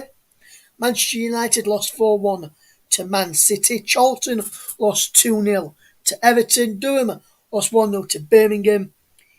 Ipswich, after a 1-1 draw in loss, won on penalties. Ipswich 4-2 against Southampton. After extra time, Reading 0, West Ham 1 and West Bromwich Albion 2. Coventry United 4 is a result. In there in Ligue 1 in France, some results to tell you about. Monaco 1, Reims 2, Angers 1, Lens 2, Brest 0, Lorient 1, Clermont 1, Bordeaux 1, Metz 0, Lens 0, Troyes and Marseille. An hour played there, and it's Troyes 0, Marseille 1. In the German Bundesliga, Bochum lost 1-0 to RB Leipzig, while Augsburg are losing 1-0 to Dortmund at half time. Italian Serie A, Torino 1, Cagliari 2, Verona 3, Venezia 1. Spezia and AC Milan are currently goalless after 16 minutes. So, some other action as well. In the early hours of this morning, Poland Timbers drew 2-2 with New England Revolution in the MLS. That is start of a brand new season in the MLS. Just before we get some thoughts from Paul James on what's been a brilliant first half, and I probably tend to agree with Mike. He says he's 0-0 because Paul said there'll be goals. Sorry about that, Paul. Let's just recap the big news story today. And Marcelo Bielsa was sacked by Leeds United this morning. Here is the thoughts of Marcelo via his translator Andreas after the game against Tottenham Hotspur on Saturday afternoon. Marcelo, that's another painful result. How do you sum up that performance? I think the result is fair. We could have reduced the differences, however, but we were never able to govern or dominate the game. Even if we created goal-scoring chances, we never had a feeling of clear dominance over the opponent. To put it simply, are you worried that teams have worked out how to beat Leeds? It's a possible interpretation. Because 1 point from the last 18 is that is looking like relegation form right now. There are also conclusions that the reality invite you to make. But there's also another way of looking at things, and not exclusively the ones that the way that you're utilizing. People have a lot of respect for Marcelo in the game. Is this a time to maybe compromise, to change principles, make the side less open? Was you at the game? Yes, I was at the game. To put a more difficult team to beat would mean fundamentally to put certain players on the pitch that are more defensive to increase the defensive efficiency. Are you referring to this? Yes. That's what we tried to do in the first half, but it didn't give us the results that I was looking for. What's concrete is that in the two ways that we faced the game, with a more conservative profile in the first half and with a more daring profile in the second, it expressed the characteristics that of the players that played in one half and in the other. Neither of the two ways gave a result. Perhaps what you're referring to is to play more in our own half, and it's the resource that up until now I haven't used, and everything that hasn't been attempted is always imagined as the solution. There's a thought on Marcelo Bielsa following Leeds United's 4-0 defeat at the hands of Tottenham Hotspur yesterday. We'll get back to the game in hand, which is Chelsea 0, Liverpool 0 at the break, and Mike Honeyman reckons it's 0-0 because of your prediction, Paul James. But what have you made to first off, and why do you think is currently lacking goals at Wembley? Well, I agree with Mike. I probably put my foot in it, but no, I think one of the fundamental reasons is the goalkeeping has been excellent. Chances have been missed, so really on both sides. Mane had a header there in the first half as well that he should have done a lot better with. Kelleher's save was a really smart reaction save, and of course Mason Mount missed as well from 8 yards out as well. So the finishing hasn't been there, but the goalkeeping has been excellent as well. But it's an exciting game, and I am not going to change my prediction. I still think we're going to see goals. But yes, I'd probably put the kibosh on it now. Actually, Well, obviously, there you've just said you think there'll still be goals in this game. Question to ask you then, Paul. And I'm going to put you on the spot even more here now, my friend. oh, you're such a tyrant, Russ. What is your full time prediction? Will we see goals in the second half, or will it go all the way to extra time and then potentially penalties for you? Oh, it's very hard to predict. I would say I would like to see it settled in 90 minutes. I don't think a penalty shootout. They're exciting, they're fun to watch, sure, but I think both sides have played quite well in this game, and I think that the game deserves to be settled before a penalty shootout, and I think it will be. Thank you very much there. We'll get back to Paul, James, and JB as soon as we have any indication that the teams are heading back out of play for the second half of our Carabao Cup match between Chelsea and Liverpool in the final. We'll also have the trophy presentation, plus we'll also get JB's thoughts on the sacking of Marcelo Bielsa from Leeds United and what is likely to be next for the Ellen Road side, which I mentioned earlier on, where you heard the clip there from Marcelo Bielsa speaking after the game against Tottenham yesterday, in which Leeds lost 4-0. That's 10 goals in the last two games conceded by Leeds United. 20 goals in the all of February as well, which is a record in Premier League action, or in the Premier League in total. So we'll be getting ready for the second half very, very shortly. We'll be staying across with you throughout till the conclusion of the game this evening. If you are wanting to listen to our coverage with the TV pictures, we'll keep you updated with how many minutes have gone, so you can sync up the play with our commentary as well, so you can listen to JB and Paul and have the pictures on your TV monitors if you have got that, if you're able to watch and listen to us throughout the half time and the second period, and maybe even extra time, and maybe even the dreaded penalties that I've mentioned. So Paul reckons is hoping he'll be settled in the 90 minutes. Will it be settled in the 90 minutes? We'll ask that question to JB very, very shortly, as soon as we get any indication that the teams are emerging from the tunnel ahead of the second half. And we'll go and get some other action coming up as well. Don't forget, if you want to keep it locked to the commentary, we've got some great coverage from the FA Cup in midweek as well. Starting off on Tuesday evening. We'll then have a game on Wednesday as well for you. So there's some FA Cup action for you looking forward to enjoying. On Wednesday, we're featuring a live game for you. What we'll do as well, we're featuring a live game for you guys on Wednesday in the FA Cup. We'll also have updates on another game for you, plus some updates as well, plus a bit of live commentary as well, and that will be on Wednesday evening. So on Tuesday we'll have Middlesbrough v Tottenham with Trevor and Chris. Myself will be in the presenter's chair. Then on Wednesday we'll have coverage of Southampton against West Ham United with myself and hopefully we'll have Luke Turton joining us, and we'll have updates on Liverpool v Norwich with Paul James, and Paul James will also be the bonus commentary as well in between both the second half, starting at Southampton against West Ham and the conclusion of Southampton against West Ham. But while the Southampton West Ham game is on in midweek, you'll get updates from Liverpool against Norwich from Paul James, who is alongside JB this afternoon. We're going to see some of the players coming back out, and we'll wait for the teams to come back out. We'll head across to speak to Paul James once again. And Paul, just looking at the Liverpool, wait for the teams to come out, Liverpool players getting ready to come back out, in Chelsea as well.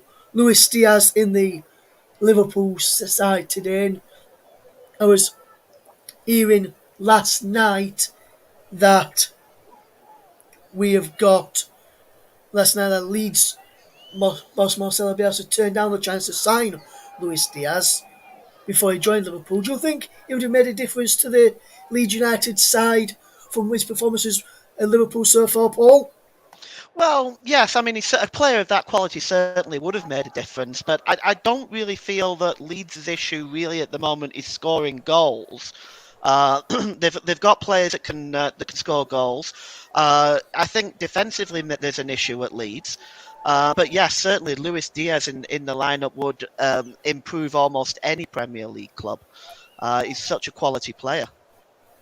Yes, and as I mentioned, we've got recorded commentaries from Peterborough against Man City and Everton Boreham Wood in the FA Cup in midweek. As the players are about to get back out and ready for the second half action, let's rejoin your match commentary team of Paul James and first, JB.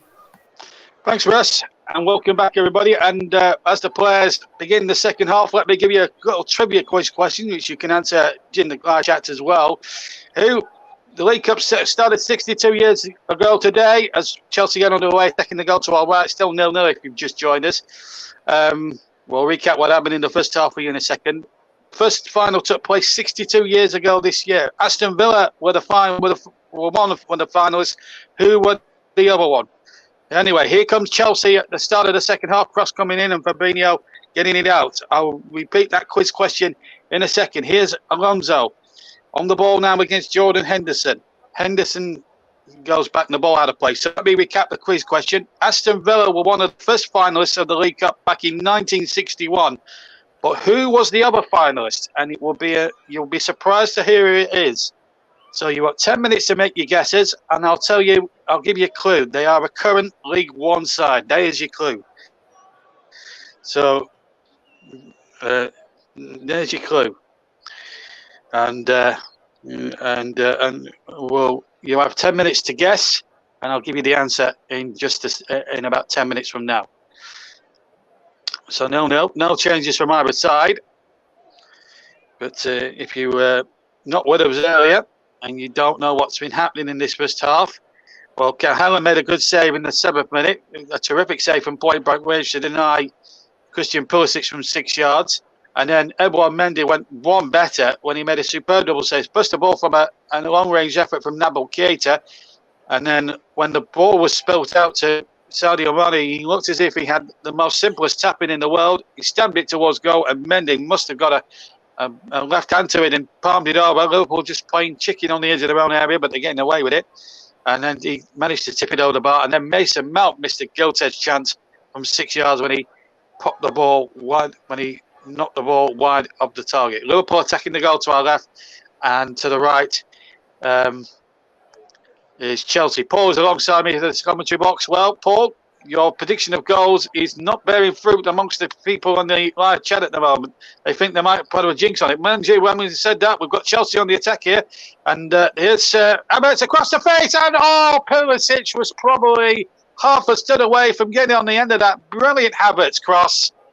And it still remains goalless. Another missed chance there, but I think this was a more difficult chance than the earlier ones that Chelsea have had. But the ball fizzed in there, and it just needed to be a couple of stud lengths bigger, and he would have tapped it in for 1-0.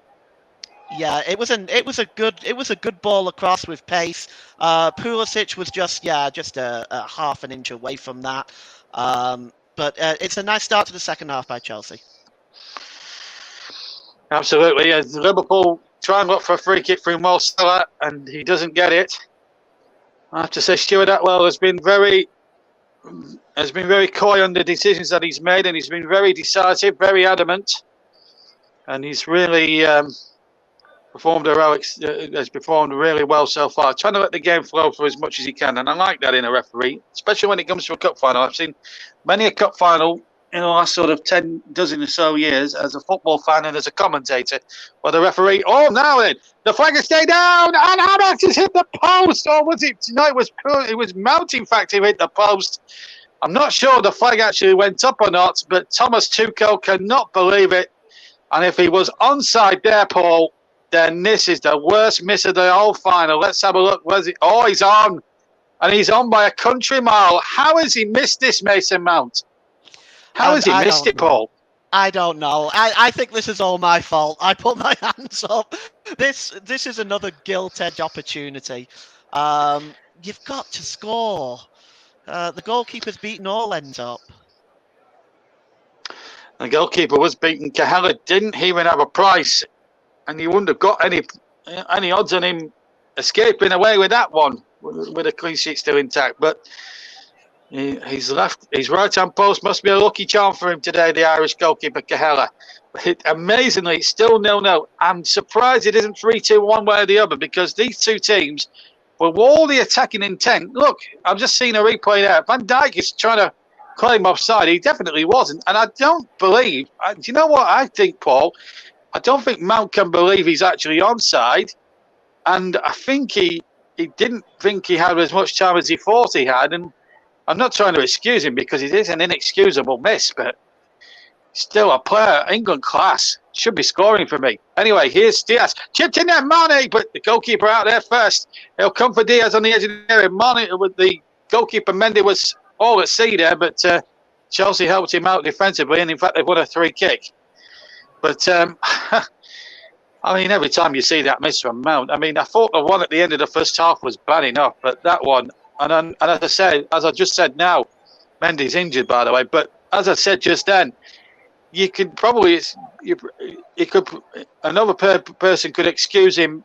Probably he didn't have as much time, and probably thought he couldn't believe that he was onside as that ball was played in, but nevertheless, Paul, he should score. He's an England international, for heaven's sake. He should score, shouldn't he?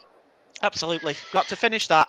And he's got a goal-scoring record this season. He's scored goals for Chelsea. He's got 7 goals in the league, as well as the 6 assists that he's got. And it was a defensive lapse by Liverpool, it has to be said. That was very poor defensively, but you've got to take that chance. Yes, and Mendes doesn't look too good there. He's actually tied on 7 with Kai Havertz, incidentally, in the goal scorers list. Mendes getting some treatment. Kepa anxiously waiting on the bench. But Mendy's going to carry on in the true tradition of a Chelsea goalkeeper. And we've had 6 minutes of the second half. Still 0-0 if you just joined us here on all TCM platforms. This is the chance again for Mount. And I just can't believe, for the life of me, he's done everything right, and he's hit the post. And, well, I get the feeling, Paul, that maybe, and I'm going to put my head on the line here, I think this could have Liverpool's name written on it. Well, it could do with these chances being missed. There's gilt-edged chances missed, at least, really. You could say, I mean, look at Tuchel's reaction. You could say maybe 3 goals Chelsea should have had here. And they haven't been able to take any of those opportunities. Well, let's see how if it comes back to haunt them or not. But remember, Chelsea started the first half like an house on fire. They've started the second half just the same. Still 0-0, but they run the ball out of play, and it will be a Liverpool ball. So 52 minutes gone here. Don't forget that little teaser. You've got about 3 minutes to answer the question. Aston Villa, 1961, the first final. In those days, it was played over 2 legs. 62 years ago, the very first final. Aston Villa was one of the finalists. In fact, they won it 3-2 on aggregate. But who were their opponents in the final? I'll give you a clue. It's a League One side. Answers in the live comments on all TCM platforms, and I will be reading them all out. And I will be looking at everybody to see who's been commenting as well. But I know Russ has had a guess. But I'll give you the answer in about, 2 minutes from now.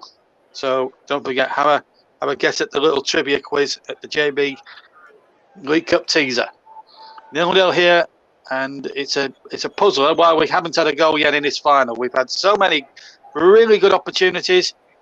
For the one to try, and for the one to try, and it's neither been bad luck, poor finishing, or great goalkeeping that's kept the score sheet blank. And out of play, Salah couldn't keep it in place. Still a Chelsea throw in midway inside their own half. Well, it's a Carabao Cup final that's had plenty of energy into it, but still no goals that you could say so far. Anyway, here's Azpilicueta. Has he kept that in play? I don't think he has. I didn't think that crossed the. I thought that crossed the touchline, but anyway, it's been kept in according to the linesman. And here's Marnie now. That's the turn on the sixpence. Lays it in there to Luis Diaz. Now then, Diaz will run at Trevor Chalobah. That's been a good battle down that left-hand side all afternoon. And Diaz has turned Chalobah this way and that, and then gets the shot in. Blocked again by Trevor Chalobah, and it will be a Liverpool corner. So after a timid first sort of 9 minutes, Liverpool starting to find their feet like they did in the first half, definitely in the second half. And a good battle on this left-hand side between Diaz and Trevor Chalobah. Yeah, it has been. Chalobah's doing very, very well, I think, in this first half. And Diaz is a threat, but I do wonder how long it will be before Liverpool decide to bring on Diogo Jota. Yes, Jota, of course, is the second top scorer with 17. That's a poor corner from Andy Robertson. I expect better than him. I've commentated on Liverpool now on 35, 36 times in my commentary career.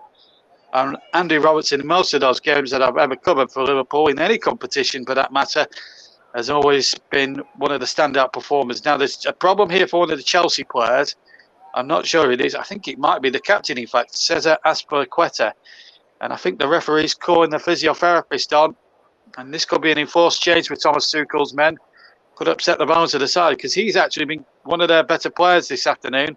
It's got to be said, he's made some good runs. And we're going to see, not sure who we're going to see in a second, but we'll find out in just a second. But that's a real big blow for Chelsea, losing their captain like that. And that is a very huge blow for them. So 0-0 at the moment. How significant will that prove to be now, Paul, as we go into the final 35 minutes of this final? Still 0-0, right, by the way. He has been oppressive as Azpilicueta. This would be an unfortunate situation for Chelsea. Yeah, that's absolutely. Well, he's lost the captain's armband. He's given it to somebody else. I'll find out who it is in just a second. But we're going to have an enforced substitution. I'm guessing the substitutes there: Loftus-Cheek, Sol, Hudson-Odoi, Sarr. Sarr's the only defensive players. Paul was saying Reece James is there too. Quite a number of attacking changes that Chelsea can have. Alice. Just to remind you of the two benches, so it's Kepa, Jorginho, Lukaku, Werner, Loftus-Cheek, Saul, Hudson-Odoi, James and Sarr. And then we've got Alisson, Kiarte, Milner, Elliott, Oxlade-Chamberlain, Minamino, Jota, Masti. It's Reece James that's going to come on for Azpilicueta, and he gets a big hug from the substitute. Divock Origi as well.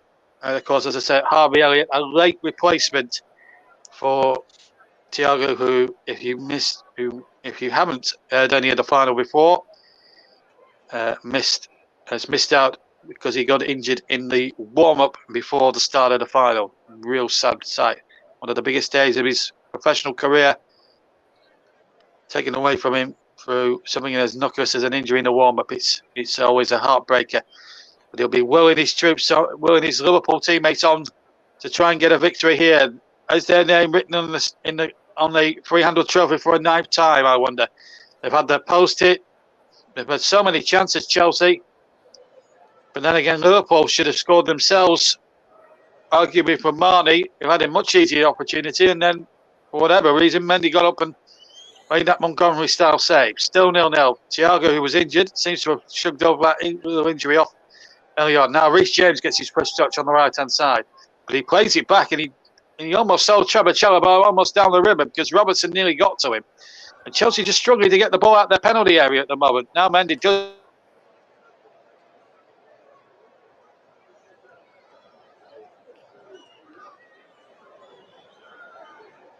Now it's inside the area, and the shot comes in, and it's well held by Cahella.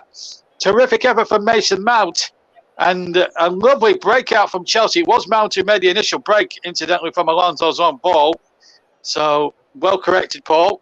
As the ball was played in, Mount coming in there, and in fact, Harrods had the shot laid back, and then Mount, as you say, had the shot. Still 0-0, but that was a more comfortable effort for Cahella to get behind.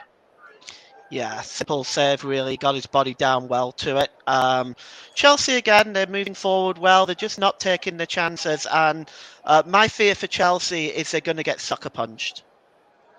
And, of course, without their skipper now, who's had to go off with an injury, Reece James has replaced him.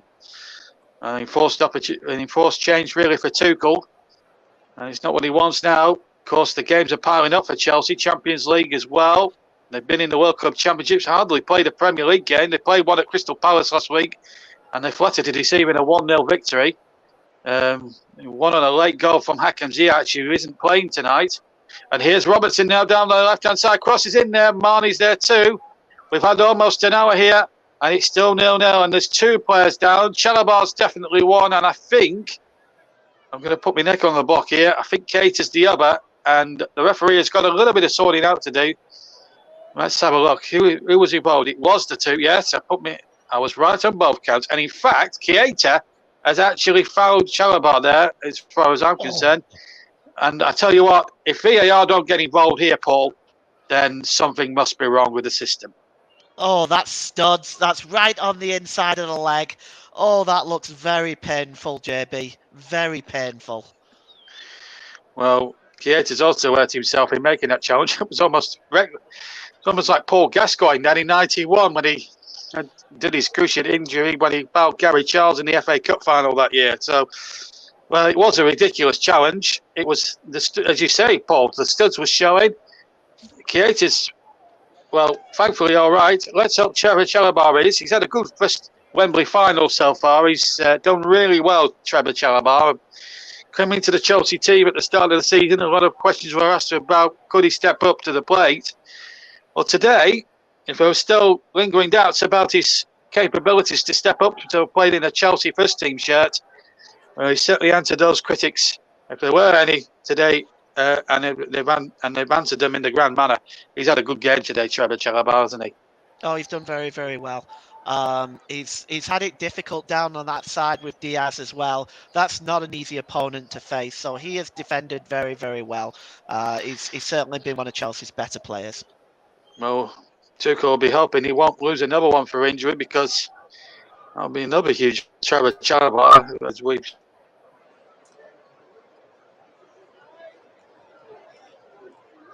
I mean, I think it's going to be okay, but it was a reckless challenge. And I'm amazed VAR haven't got involved here.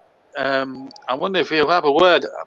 I mean, I don't know what to make. I don't know. I'm getting to the stage now with VAR, Paul, where I'm beginning to lose the will to live with it because I think the technology isn't the problem. I think it's the people that are using it that's the problem. And I don't think they're going to actually refer it to VAR. I don't think Darren England, for whatever reason, wants to get involved. And this isn't doing the refereeing paternity any favours at all. What is going on at Stockley Park these days? I will never know. Anyway, well, that's a debate for another time. Let's get back to the final because they're back up and running again. Here's Fabinho, has to go back once more. And Robertson decides to use Cahella in goal. In all yellow this afternoon. Oh, rather deceiving because we're now 10 to 6 on a Sunday night here on all TCR platforms.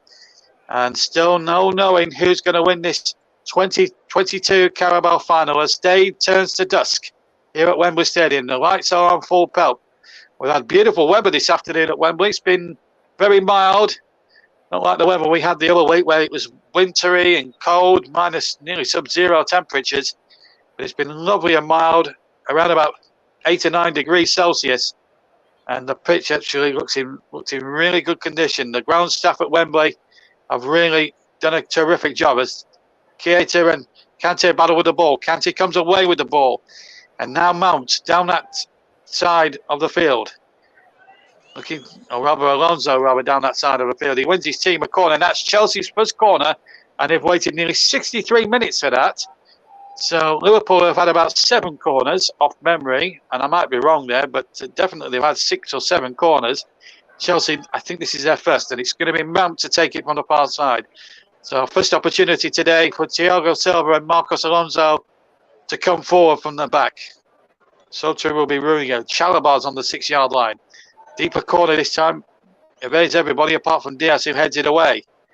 Kante now has to do a little bit of tracking back. Gets the ball back to Mendy, who made that terrific double save. His kick wasn't the best, and this could leave Chelsea short-handed. It's 3 against 3, and I think Salah's onside. It's Mo Salah down for Liverpool, and he's put it wide. He's kicked off the line. Unbelievable. I'm not sure whether he was offside or not. I'm not sure if the flag had gone up, but oh my word. Is anybody going to score at Wembley this afternoon? It's still amazingly Chelsea 0, Liverpool 0. It was all caused by this goal kick from Mendy. The first big mistake he's made in the entire game. Oh, that's close. It's got to be close for offside. But even so, Salah, with 27 goals behind him, Paul, should be taking advantage of that. Still 0-0. You'd have bet your house on it, wouldn't you? Look at this. I think it's actually it's a good piece of defending. I don't know if it was going on target, though, to be fair. Well, now then, was Diaz checked? No, he wasn't. Ball was played across the 6-yard area, and that could have caused a lot of problems there. And here's Van Dijk in possession. Matip. And still 0-0 it is. 64.5 gone. It's been a terrific final, but I'm still despairing at the fact that we still haven't had a goal in this final. Surely one's got to come in the remaining 25 minutes plus stoppage time. One has to come, surely. But we're getting to the stage now, Paul, where as each second ticks by, or as each second goes by, you get that distinct feeling that it could be a 1-goal game. Definitely 1 goal in it. Here's the ball spread out towards Alexander-Arnold. Get your thoughts on that in just a second. Here's Salah. Takes it down on his chest. And then I thought he was pushed there by Alonso. And I think the referee has given it up to Liverpool. But as I was saying, going back to my original question, as we just see that foul there by Alonso, clear push there. You get the sense now that 1 goal might be enough to win this final. Yeah, I think so. I think, yes, it could very well go that way. And JB, I put my hands up. That is the last time I predict goals in a game.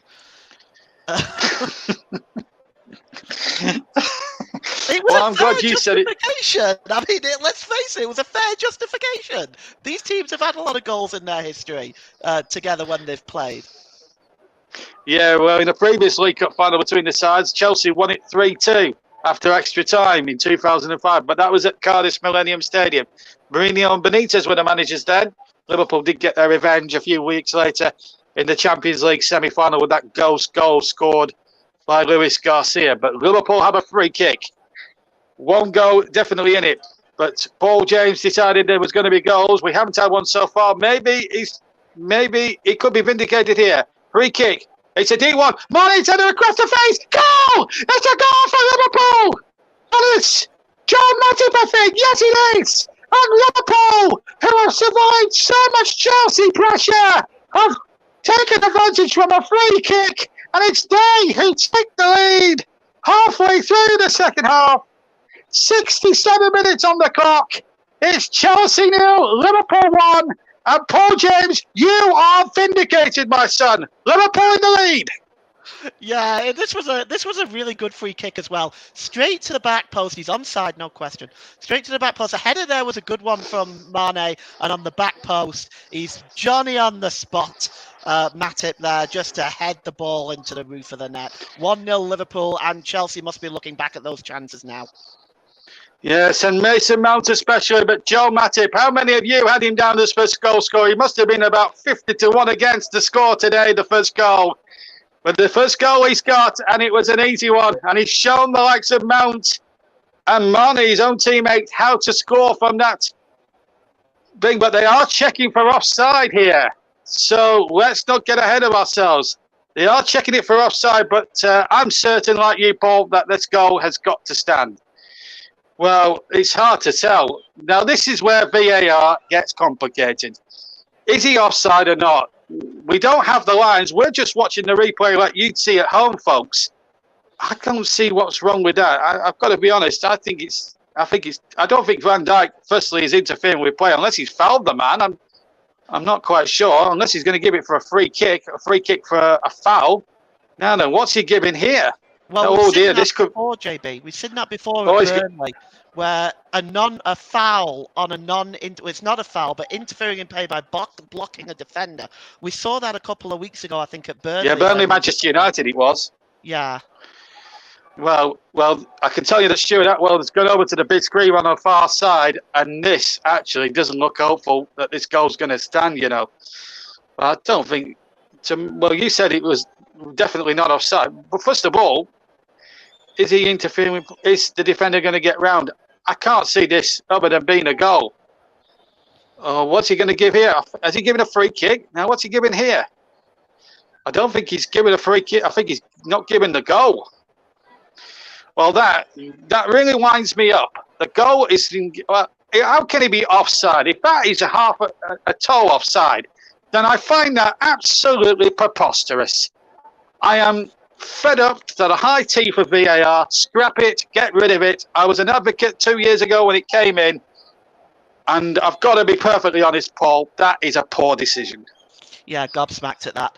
I was kind of gobsmacked as well with the one at Burnley as well for the same reason. You can't give that as offside. He hasn't really done anything. He hasn't really blocked the players from getting through. I'm gobsmacked at that decision. It's almost as if he's picking at nits, isn't it? I just don't understand. Anyway, I mean, I'm with you. I mean, Chris Whiteman, our commentary colleague, who's incidentally on with Trevor on Tuesday night. Let's just we'll come back to that in a second. Here's Diaz inside the area. Can Liverpool score this time? Yes, across Troy Keaton, no! And it's a great challenge from Thiago Silva on 4 yards from goal. Turn it over the bar. Mendy's hurt his leg.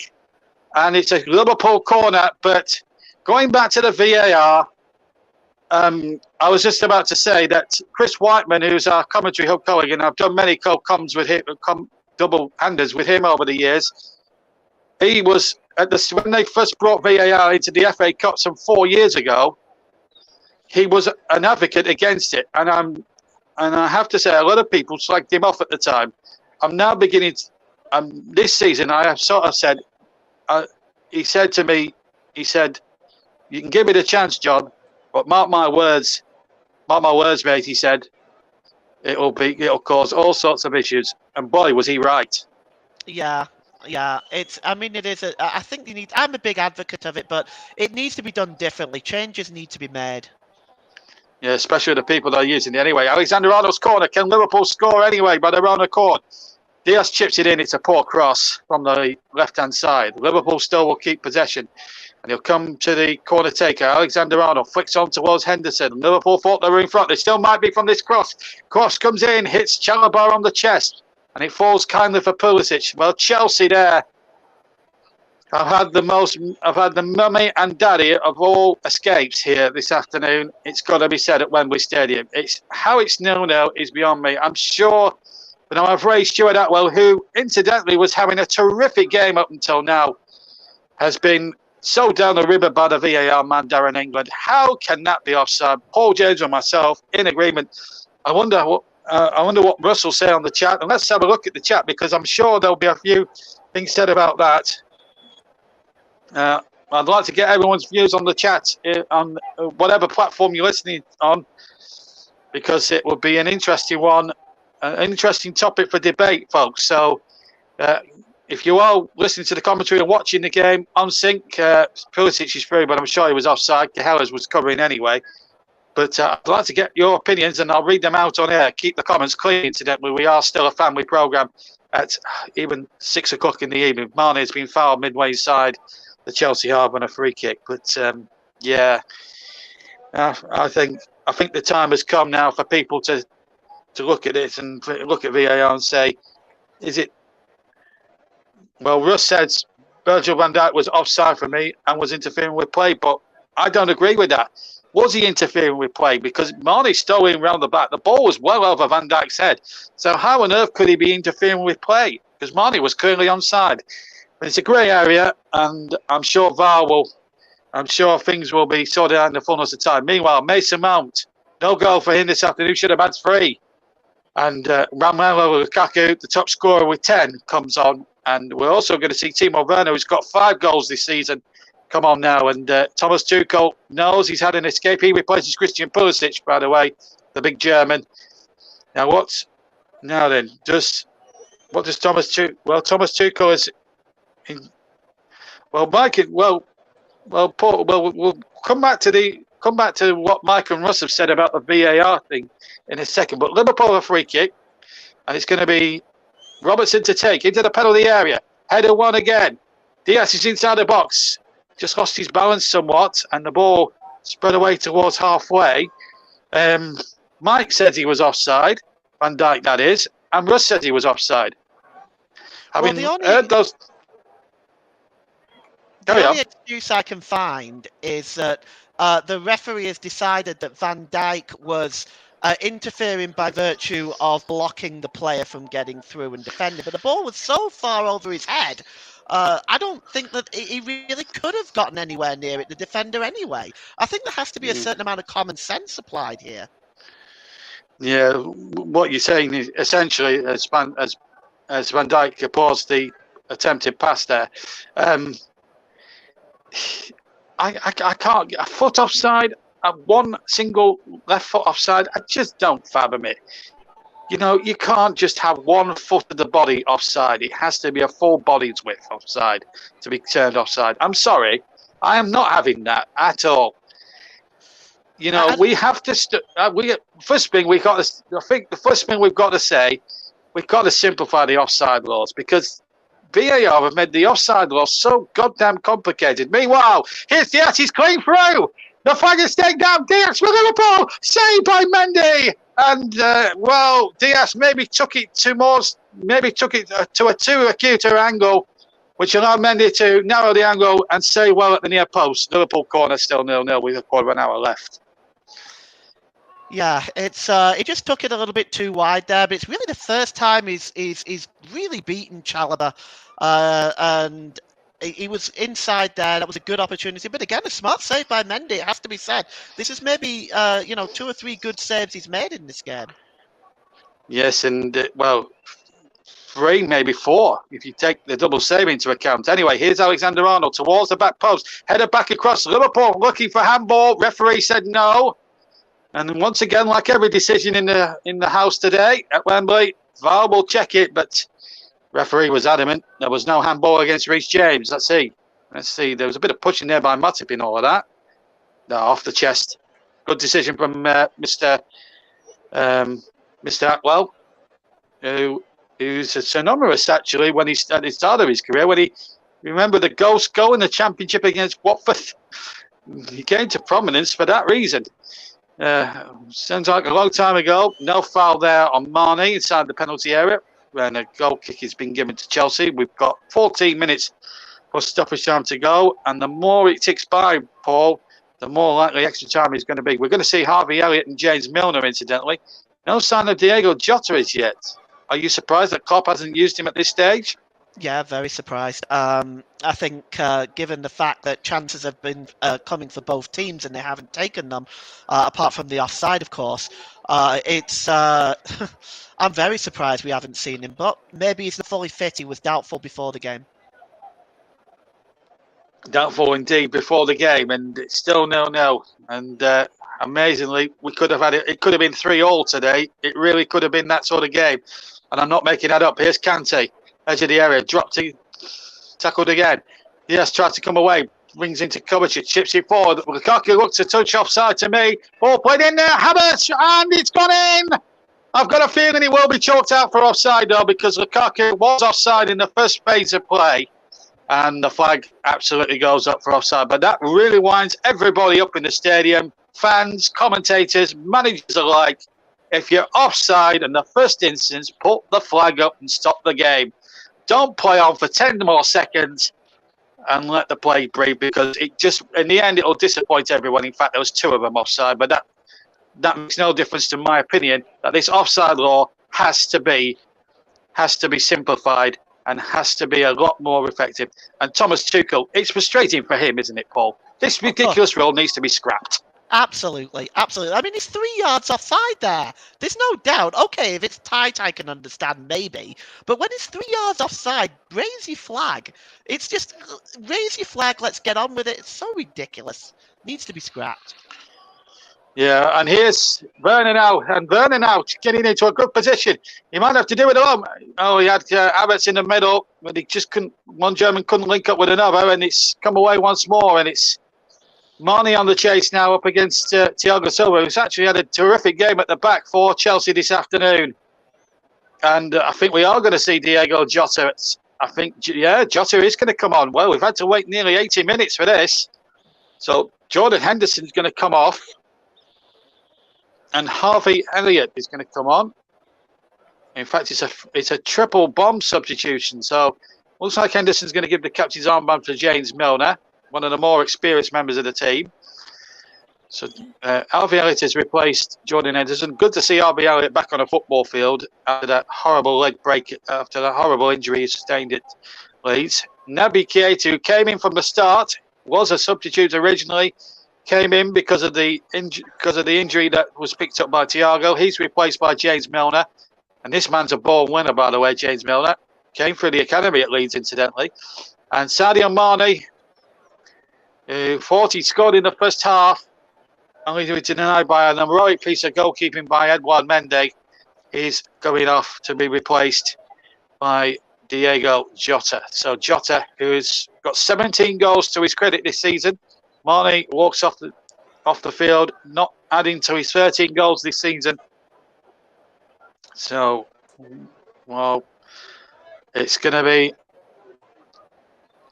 a tense now. Last 10 minutes plus injury time, and there's going to be a bit of a chunk of that as well for the VAR decision that looked offside against Werner. Out comes Gahela, whose brushes were spared through Werner and Lukaku originally being offside on the first phase of play, which led to the Chelsea disallowed goal. So both teams have had a goal each disallowed. And that that didn't look a foul on halfway to me.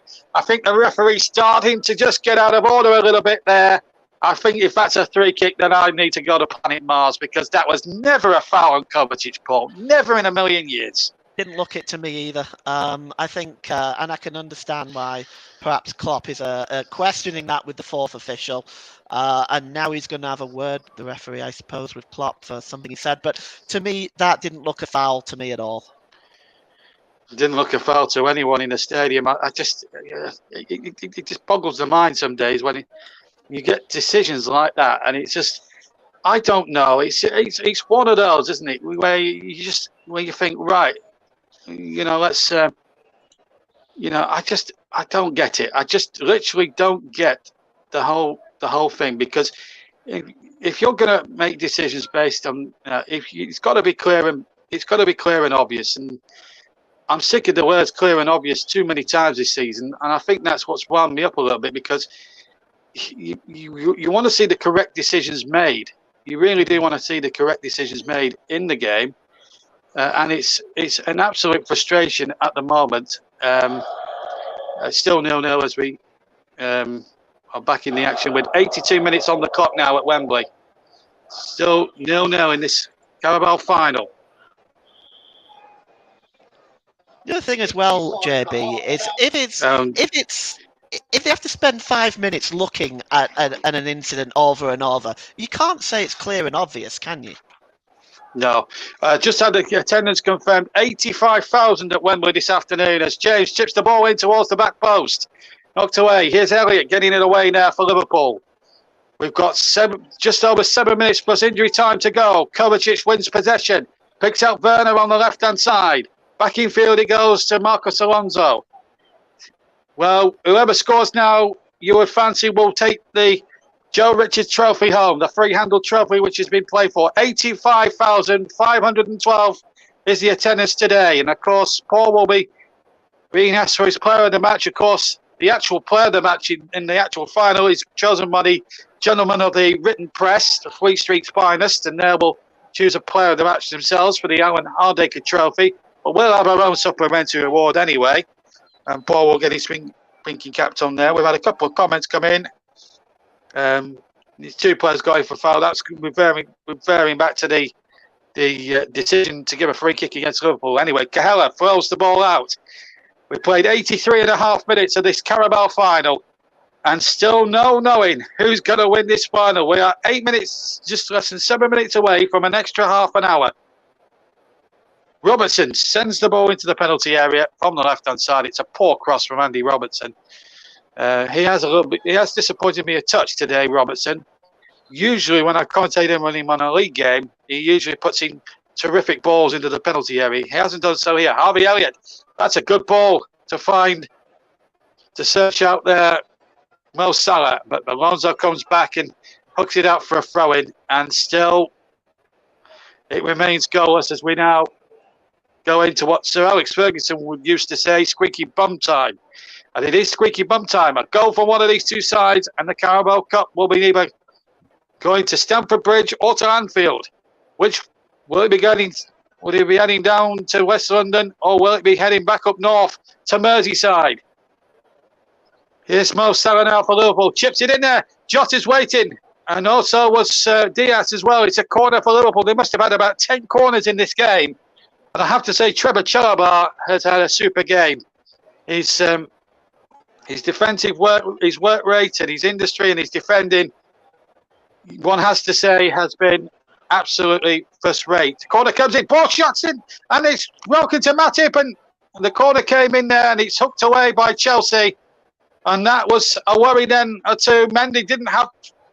Mendy somehow got a glove on it and managed to keep it out. Here's Trent Alexander-Arnold. 5 minutes to play in the Carabao Cup final at Wembley. Elliott now gets it back. Matip has possession inside the centre circle, inside the Chelsea half. Milner has it on the left-hand side. And then it has to go backwards to Joe Matip. We'll get Paul's opinion on player of the match in a few moments' time. Still 0-0 if you've joined us. Both teams in the second half have had a goal each disallowed for offside. Liverpool by the barest of margins. Chelsea's very much a more clear-cut decision. But it is infuriating with the current offside rules as they are. It's infuriating for everybody in the game, whether you're a fan, a commentator, or a manager, when they have to move it on another 10 seconds and then have to put the flag up. It's ridiculous and preposterous. And me and Paul have been over that same old ground time and time again, second half. Cahella gets the ball away. 4 minutes remain. Here's Timo Werner on the far side, deep inside Liverpool territory. And the ball breaks out and it's Kante now. Are we going to extra time? Are we going to see a late show for one of these two teams? We've got fresh legs on the bench, but it's looking out really to be a draw here. Should have been 3-3. Jays with a cross. That's a poor ball, but it's been kept in play by Alonso. Alonso will try and get the cross in. Lukaku is there. Ball breaks over Milner's head. Reece James shoots, but the whistle has gone, and it's a free kick to Liverpool. It's still 0-0 here. And Paul, we know extra time is probably beckoning, but I'm going to ask you for your player in the match anyway, sponsored by Commentary Services, our little supplementary award. Well, it's a very difficult choice between Mendy and Chalobah, but I'm going to go with Chalobah. I think his overall play has been absolutely outstanding today. And I think he's thoroughly deserving as man of the match. He really has done well to keep Diaz quiet on that side. He's looked sturdy and he's looked in control all the way through the game. Trevor Chalobah, the TCL player of the match. Of course, there is a proper award that is... He won't go in the Alan Hardacre Trophy for it because the man of the match award traditionally in the Carabao final is decided by the gentleman, as I said, the gentleman of the press. Here's Luis Diaz now for Liverpool. Left-hand side.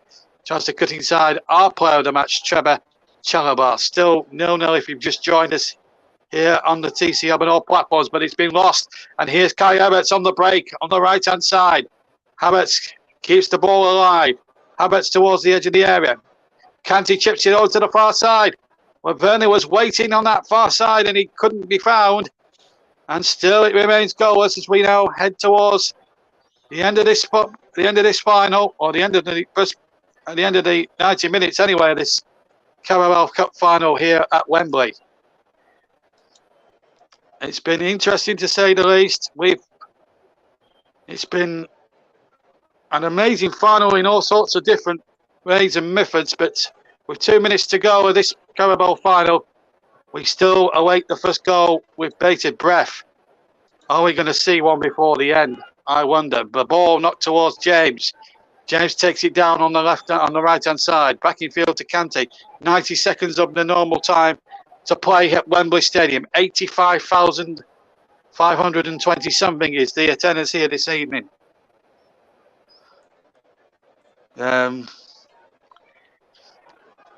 Well, I suppose it's been a final which has been terrific, but also full of debate and plenty of talking points. Yes, Mo Salah, well, he was being tugged back. Surely that's going to be a booking above offence. And I think from memory, I think Kovacic is the first player being booked in this final. Yeah. It's only been 89 minutes before we got a yellow card in this final. And I think the referee's patience at this point started to wear a little bit thin. Yeah, absolutely. There's no doubt that's a yellow card. It's a professional foul. He made no attempt to get the ball. He pulled him down because he was getting away. It's definitely a bookable offence. Yeah, it looks like I think both teams are looking like playing for extra time here, unless one moment of magic. Maybe Jota could be the man to provide it. But he loses the ball there. But Jota will try and win it there. And I think Liverpool are going to get the corner. They are on the far side. 20 seconds of normal time to go. We'll get Andy Manley on the far side to see how much more will be added on. Are we going to see a late shot from Liverpool? They thought they'd scored with 67 minutes gone, but it got controversially chalked out for offside. Paul and myself think that he wasn't interfering with play. Mike, our colleagues agree. 6 minutes, Paul. 6 minutes. Oh, wow. Well, we're going to have some drama here. We're going to have some fun at the end of this one, that's for sure. So Trent Alexander-Arnold with the corner. One goal you fancy, even with 6 minutes on the clock for added time, could decide it all. Van Dijk's had a great save! And Mendy shot back in from Alexander-Arnold. The appeal handball, maybe too close in. And the referee has given a free kick to Chelsea. And Liverpool are surrounding the referee, are they? No, they're not. No, they're not. No, they're not. I thought for a moment they were. But Mendy has just pulled off another save of the century to deny a Virgil van Dijk bullet header. And once we get a replay, we'll get Paul James's views on it. But the referee's just got some sorting out to do first. Was this handball? No, it's down by his side. Yeah. You know, it would have been rather harsh to have given it. This is the save again now, Paul. And we thought Van Dijk had scored here. Yeah, absolutely. I mean, it was an absolutely stupendous save. Just look at this. Van Dijk gets a lot of power in that header, and Edward Mendy gets across to make a fine save there. He's been superb today. He really has. Do you want to change your player in the match at this point? Well, meanwhile, here's Lukaku, and here's Timo Werner. Shot was blocked. Ball will break now for Alonso. Strikes it, hits Alexander-Arnold. The whistle's gone. And, oh, dear me, it could have easily been 4-4 today. How is it 0-0 is a mystery. And it would need Inspector Morse and Agatha Christie to deduct this one. And maybe even Taggart to even try and solve this mystery, because for the life of me, it's still 0-0. Here's the shot coming in, and it's deflected behind for a corner off Diego Jota. We played 2 of the 6 minutes, and remarkably, you need Inspector Morse and Taggart to work this one out. Why it's still 0-0. It's unbelievable, JB. It really is. Chances have fallen to both teams. Edward Mendy has been fantastic in goal. And it really was a 50-50 flip-up between him and Chalobah for man of the match. Both have been outstanding, but Mendy, he really has kept Chelsea in this game, and especially in the second half. And Trent Alexander-Arnold clapping the Liverpool fans as he goes towards the near side to take the corner. We've had 2.5 of the 6 minutes. Are we going to see one moment of magic? Will it come from Liverpool? Will they take the trophy for the 9th time? The famous free-handled silver trophy. The ball into the penalty area. Easy clearance away for Chelsea. A break from Milner. Robert Diaz on the far side. Chips it in there once again. Jota climbing up there. Milner heads it back in. They have to be wary for offside here.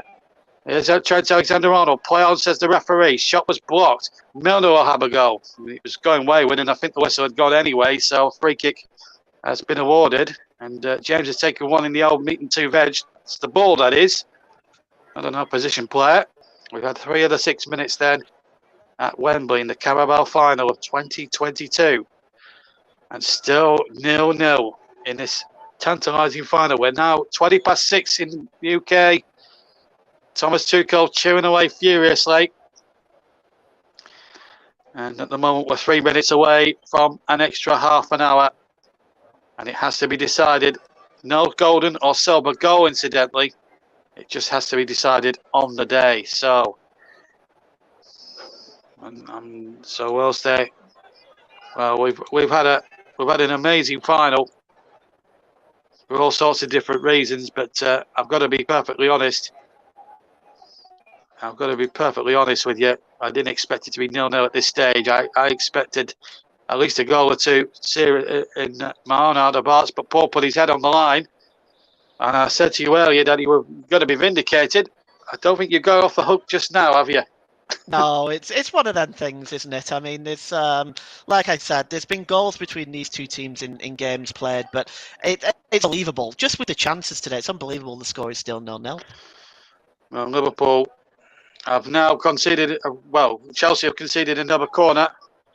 We've got, in fact, it's a throw-in. This was another opportunity. In fact, it was a Chelsea chance. Lukaku was in there at the near post. And another good save from Cahella. So they're having chances both sides, but at the moment, it's still 0-0. You've got to hand it to both goalkeepers here. They've been superb. We've got a minute of the 5 remaining. I'm having technical difficulties with my screen, but I'm making the best of what I've got. So if it does go to extra time, at least I can sort of fix everything before the start of extra time. There will be at least a 5 or 6 minute period before the start at the end of this second half and the extra period. So we'll go quickly over to us for about 3 or 4 minutes before the start of extra time, and then we'll carry on with extra time commentary of this final. Still 0-0 if you've just joined us. But if I'm being perfectly frank with you folks, with 30 seconds of the 6 to go, I think both teams now, as we now head into the final 20 seconds, Paul, looks as if they're both going to settle for another half an hour of this. And after Chelsea's exploits this month, it's the last thing that probably Thomas Tuchel would have wanted. But let's just see. Here's Lukaku darting in. It's out of play and it's a goal kick. 10 seconds to the end of the 6. What are your thoughts on that now? Well, if it does go to extra time, it looks like it is now. It's now. I have to say I'm not disappointed because this has been a superb game to watch, albeit there's been no goals. It's been a superb game to watch. It really has. Well, we're going to get another 30 minutes more by the looks of it. That is for sure. And I'm having technical difficulties, but I'm sure now that this goal kicking that will be at certainly for the 90 minutes. And what a final it has been thus far. That is for certain. We've had all sorts of great opportunities. No chances have been taken, and still it remains goalless. And I think I'm sure that's it for half. I think that's it. So the 90 minutes, I believe, are up. So it's 0-0 here in this final. It's been a terrific game so far, but still no breakthrough in this Carabao Cup final. Will we get one in the next 30 minutes, I wonder? Well, Paul, we've had it all really in this 30 minute in this second half, but yeah, no breakthrough as we now have half an hour's extra time in front of us. Your thoughts on what's been a terrific second half with plenty of talking points? Yeah, there's been lots of opportunities. There's been lots of chances created. The only thing we've missed is a goal. It's to be honest with you, I think both sides are playing quite well. I don't think there's any issue with the way the sides are playing. Both of them have tried to make efforts to break the other team down. So I think, to be honest with you, this is in the balance. Could go either way. Yeah, absolutely. So we're just going to head back to the studio. We're going to head back to Russ Burning, who's in the Yorkshire studios. But here at Wembley, Russ, we've got extra time to come here on the TC Hub. With the scoreline here, Chelsea 0, Liverpool 0. Yes, thank you very much there to JB and to Paul. We're back with them very, very shortly for the extra time period. And Paul, some people may say that you have jinxed the game and why it's gone to extra time this evening. What have you made to the contest that you've seen unfold this afternoon going into this evening? Oh, it's been incredible to watch. It's been fun. Certainly, both sides have tried to create opportunities.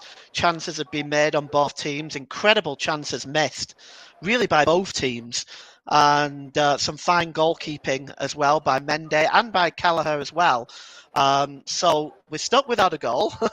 Have I jinxed it? Well, probably, but I didn't mean to. I just know from now on I'm not going to predict any more goals in games.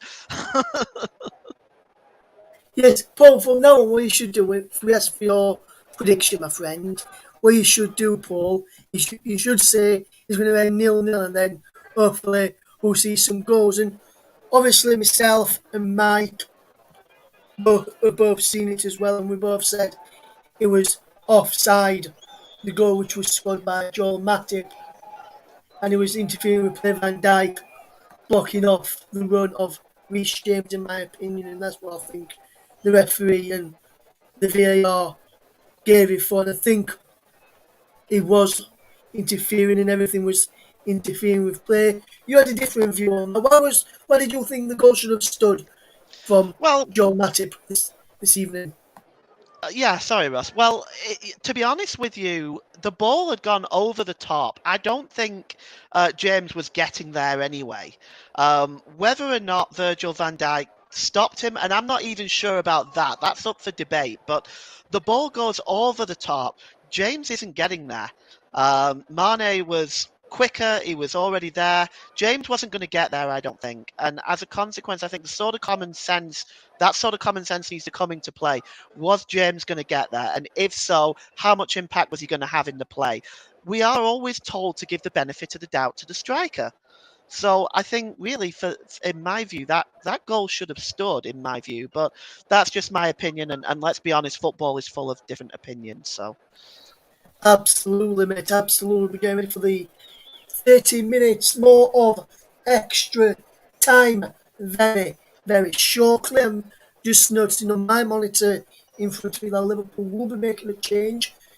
And from what I can see is Canate coming on, and what I can see is he's replacing the player with that goal disallowed, Joel Matip, as the ready for extra time to kick underway in a moment and see if I've got that information heading across to JB and to Paul in a couple of minutes ready for extra time. We'll bring you the latest from other matches which have taken place this evening as well after we get ready, boys. As we get ready for extra time to start, well, my commentary team is Paul James, and first, with confirmation of that substitute, and see if I'm right, it's over to you, JB. Thanks very much. Yes, you're quite right. It's Joe Matip who's just come off and Konate has just come on. So, yeah, you were quite right, Russ. Welcome back to Wembley, everybody. Well, we're all set to go then. No changes from the Chelsea lineup as we begin the first of 30 minutes of extra time. Just remind you of the rules of extra time. It's 15 minutes each way. They have to swap round straight away and start the second half after. So there's not much room for half time and extra time. So we're going to stay with you, Paul and I, for all the extra time. So Russ is going to have a half hour's break. And if it's still level, then we'll cross back to Russ for one last bit of analysis before the penalty shootout, if we get that far. So 15 minutes out of the way.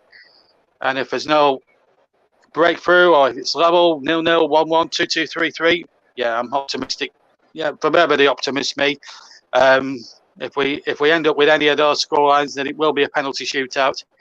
But essentially, this half an hour is there so we can get an outright winner. 15 minutes each way. Paul, where's it going to be won or lost in this next half an hour, do you think, potentially here? I almost don't want to predict. It's very difficult to say. I think it can go to either side, to be honest. I think both sides have created chances. I think Liverpool have kind of been a more dominant side, certainly over the last 30 minutes towards the end of the last 30 minutes of the 90. So it's difficult to say where it's going to go, but I think we're going to be in for a lot of fireworks in extra time. It's been a great game so far. Yeah, it's fun and games now from here on in. Here's Konate who gets his first touch of the ball. Liverpool taking the goal to our left, incidentally, to our right, sorry, in this first half. They're attacking the Chelsea end of Wembley, the end where Chelsea fans are populated behind, and Liverpool, or rather Chelsea, attacking to our left, where the Liverpool fans are populated behind. So we've had about 1:40 of the first 15 minutes. Remember, here's Harvey Elliott. Elliott gets the ball back to Trent Alexander-Arnold, and he just gets enough purchase on the back pass to Cahella, and Cahella in placing goal for Alisson. A few raised eyebrows were raised when he was announced as the starter in goal, Robin and Alisson. Both sides, remember, in the second half had a goal choked off. Chelsea's rightfully so. It was a clear-cut offside decision. But to Liverpool, well, I'm with Paul on that one. I think the spirit of the game should have been implied, and the discretion the referee should have been applied. I'm just a little bit fed up that VAR taking goals.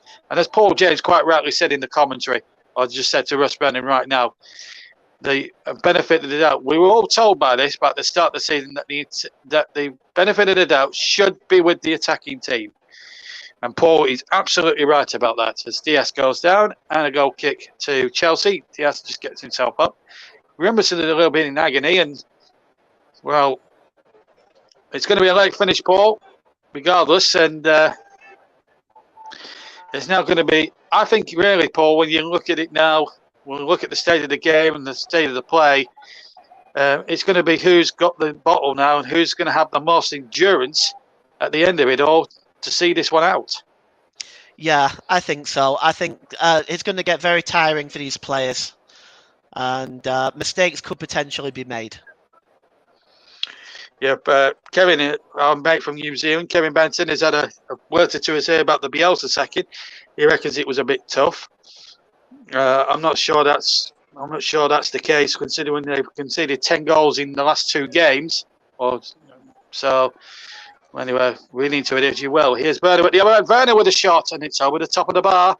Shot from the left-hand side of the penalty area, went over the top of the bar, and a goal kick to Liverpool. I don't think it was really troubling the scorers that much, but it was still a decent opportunity for Chelsea. But it was one really that it would have took a lot to found the back of the net. But a good opening there for Chelsea, still 0-0. Yeah, creative idea. Creative idea, but he just got too much height on it. Yes, Timo Werner with 5 goals this season. Not really the return that Chelsea were looking for, considering they spent £50 million on him a couple of years ago. He really took his time to settle into the Premier League way of life. Of course, the first season he had to play in empty stadiums because of the COVID-19 pandemic and everything else, and it was really tough going, considering he had a lot of goal-leading years in the shirt of Red Bull Leipzig. He hasn't really come for him so far, but he has won a European Cup winners' medal, and he's won a World Cup championship, so he has won medals at the highest level. I think from his own personal point of view, he'd like to have contributed more in terms of goals. He just never fitted off at league level, which has been a real shame. He was banging him in the Bundesliga before he came to Chelsea. Anyway, edge of the penalty area we are now, and it's Havertz now onto Reece James. James's cross is blocked and out of play for a throw. Remember, FA Cup football live and recorded coming up your way this week on all the TCL platforms. Tuesday night live commentary on Middlesbrough Tottenham with Trevor and Chris. Trevor Sports and Chris Whiteman will be your 2 commentators. I'll be your host. And on the same night, I'll be recording for Peterborough United at London Road as they take on the mighty Manchester City. And you'll hear that commentary another day. And then Wednesday night, Luton against Chelsea is our live offering, with Paul offering updates from Anfield with the Liverpool-Norwich game. And then I've got recorded commentary of Everton against Boreham Wood. What a night that will be for Boreham Wood in the Cup. Here's Werner in the League Cup final for Chelsea. Gets it out to Kante. Kante shoots, but he's got well underneath, and then it's gone about 40 rows back into the stand, to use a cricketing term. Well, if it had been at Twickenham yesterday, Paul, Kante, think he would have got 3 points for England yesterday, but in this game, he gets nothing but a few ironic cheers from Liverpool fans. Still 0-0, 6 minutes gone at the extra time. He did look quite disgusted with himself after that shot, didn't he? Well, we're going to see the super sub. Well, it's the modern David Fairclough, Divock Origi. Now, if you're wondering what I'm talking about, remember 2019, that European semi-final at Anfield. 3-0 down they were, and Divock Origi scored 2 goals in that match. In fact, he got the winner, the man who always comes on for the big occasions. Is he going to do it again? He's been labelled a sort of a lucky charm. He nearly went to Burnley, funnily enough. He was linked with a move to Burnley in the January window. I don't think that move ever got off the ground.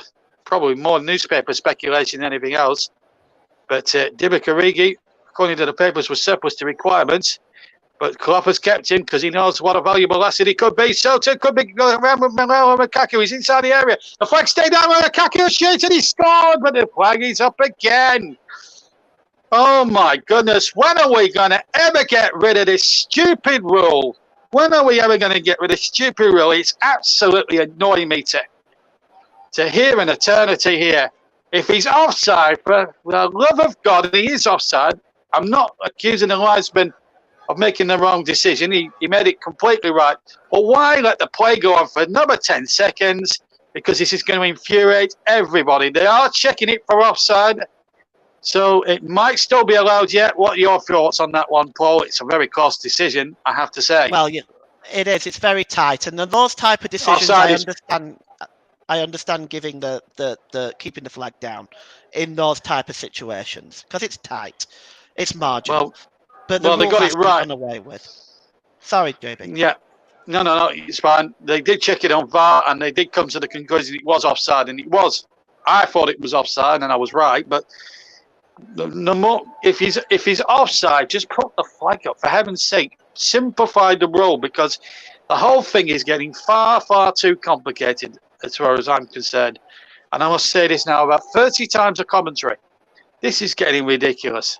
Let's scrap this. David Ellery is the man who made the rule. And I think he's complicated to the extent Kante's picked up a yellow card whilst I'm on my soapbox about for a professional foul. Anyway, Liverpool have a free kick. Let's get back to the game. I'll try and get off my soapbox for about 2 seconds. Second yellow card. Ball played in there. Oh, I thought Van Dijk was going to get in there. Comes to Harvey Elliott. Finds Mo Salah. Salah chips it in towards the penalty area, towards the back post. Jota climbs. But Reece James wins possession. Origi pursues him. Did James run that out of play? I think he did. It is a Liverpool throw. 9 minutes of the first period of extra time to go. And Antonio Rudiger now in the wars.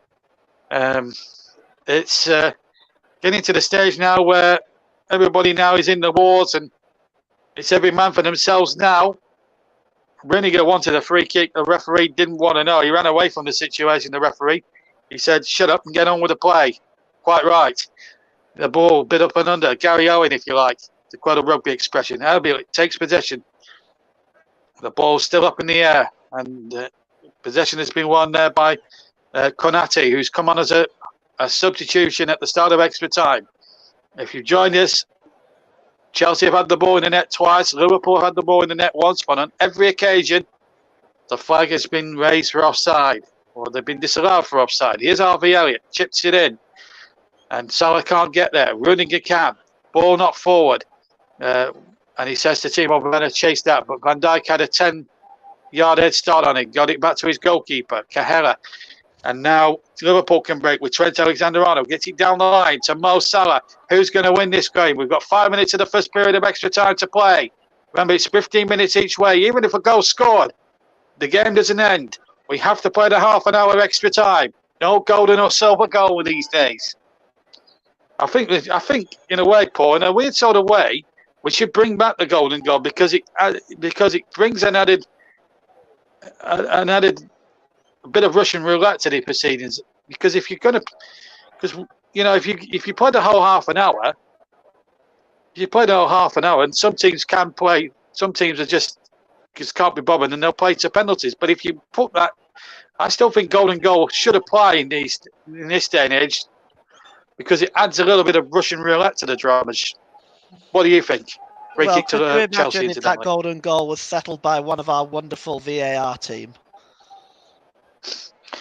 Well, wonderful VAR. Well, I don't know, but I mean, if it was a perfectly fair goal, then yeah, I don't think anyone would complain.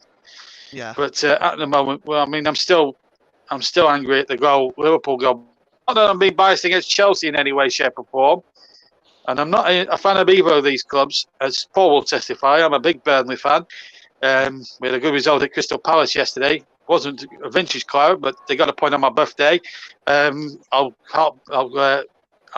once we get a breaking play, I will just say thank you to everybody who on the TC Hub that wished me a happy birthday. But I'll do that once we get a breaking play, because Chelsea are on the attack here with Havertz. He goes back to Kovacic. Kovacic again uses Thiago Silva, and he gets a nice ball out towards the far side. Brings Reece James into the play. 12 gone at Wembley Stadium in extra time in the Carabao Cup Final. 20-7 in the evening. We kicked off at 4:30 in the afternoon. This is going to be a long shift for Paul James and myself, John Stuttard. The ball played into the penalty area. Headed away by Van Dijk. Alonso, left-hand side. Cuts in field. And here's Kovacic, Robin. Back to Rudiger. Rudiger now, I think he was coming back from an offside position, Havertz, I thought. Anyway, 12 and a half minutes of extra time gone. We've got about 2.5, I think, to play of the first period of extra time. Still Chelsea 0, Liverpool 0. It's a throw into Chelsea. 10 yards from the penalty area.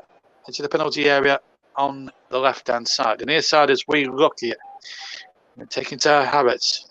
And plays for another throw-in off Trent Alexander-Arnold, which he does. Comes off the side of Alexander-Arnold and out of play. So another throw-in. In line with the 6-yard box of Liverpool again on the left-hand side. Alonso with the cross into the penalty area, looking towards Werner.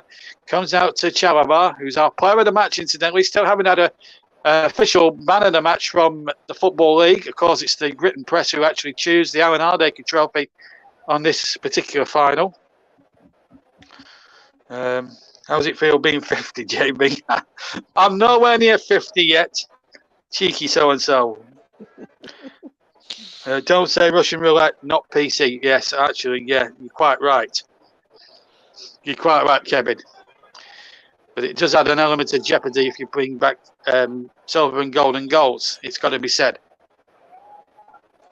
I didn't mean Russian in the country sense. I meant as in sort of like a risk and reward strategy. That's what I meant. Anyway, 0-0 anyway. So we're coming up to the last minute of the first half of extra time. Then they'll swap round, and me and Paul will stay on the air for you, because it's going to be a complete swap round under FIFA rules. They should really swap ends. Here's Alexander-Arnold playing the ball in, but it's too far across. Reece James lets it go out of play. So we've got 45 seconds of the first period of extra time to go. I'll get Paul's views on the first half of extra time in a second. Kevin, Mike says the game's going to penalties, isn't it? Well, we don't know yet. But I just want to say a big thank you to everybody on the TC Hub for wishing me a happy birthday. Paul, Nicholas, Russ, Mike, Trevor, Chris, and everybody that did wish me a happy birthday, either on Facebook, Twitter, or on our private Facebook chat. I just want to say a very big thank you to you all.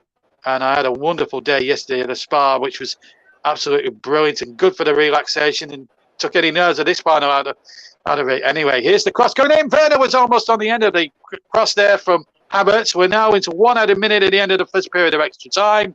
Ball knocked across. That's going to run out of play, and it will be a Liverpool throw-in. So we've got 45 seconds of the 1 minute to go, and half a good opportunity there. Havertz with the cross, just too high for Werner there, Paul. Yeah, exactly. This is a good link up between Havertz and Werner. It's just a little bit high for him. I've often wondered with Chelsea not playing Werner in that number 9 role. He plays a number 9 role for the German national team. Usually Havertz plays behind him in that sort of attacking midfield role. So I'm surprised we haven't seen that much of Werner. Yeah, absolutely. But here come Chelsea again. We've got about 10 seconds of the one. I should stress it's a minimum of. Havertz is there, but good defending there. Oh, there's a bit of afters between Havertz and Alexander-Arnold, and I think tensions here beginning to boil over. Referee Stuart Atwell in there to sort it out, and then Harvey Elliott coming in there with a push there, and then Kovacic started pushing there, and it's just starting to boil over there. And the tempers now at this stage, Paul, starting to get frayed, and the yellow card has come out, and I wonder who's going to get booked out of this little fracas. Well, Elliot didn't need to get involved there. They'd split apart. Elliot didn't need to go along shoving people there. It's. I think he's getting a bit old. The young man is getting a bit too excitable here. Just back out of it. I'm glad Milner's kind of pushed him away. Stay out of it. You can't afford to be reducing players to 10 men now, or reducing teams to 10 men now. You've got to try to stay focused.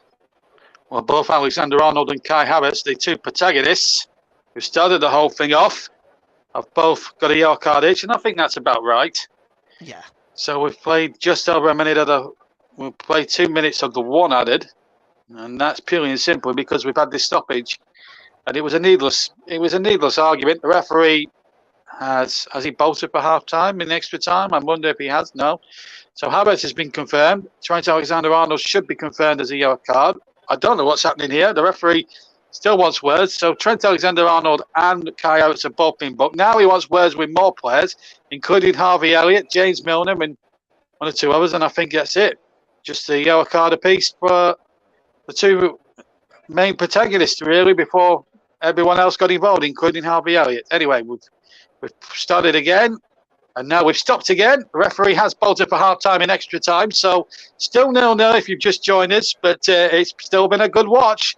And we're going to stay with you now because it's not going to be too long, the turnaround, I would have thought.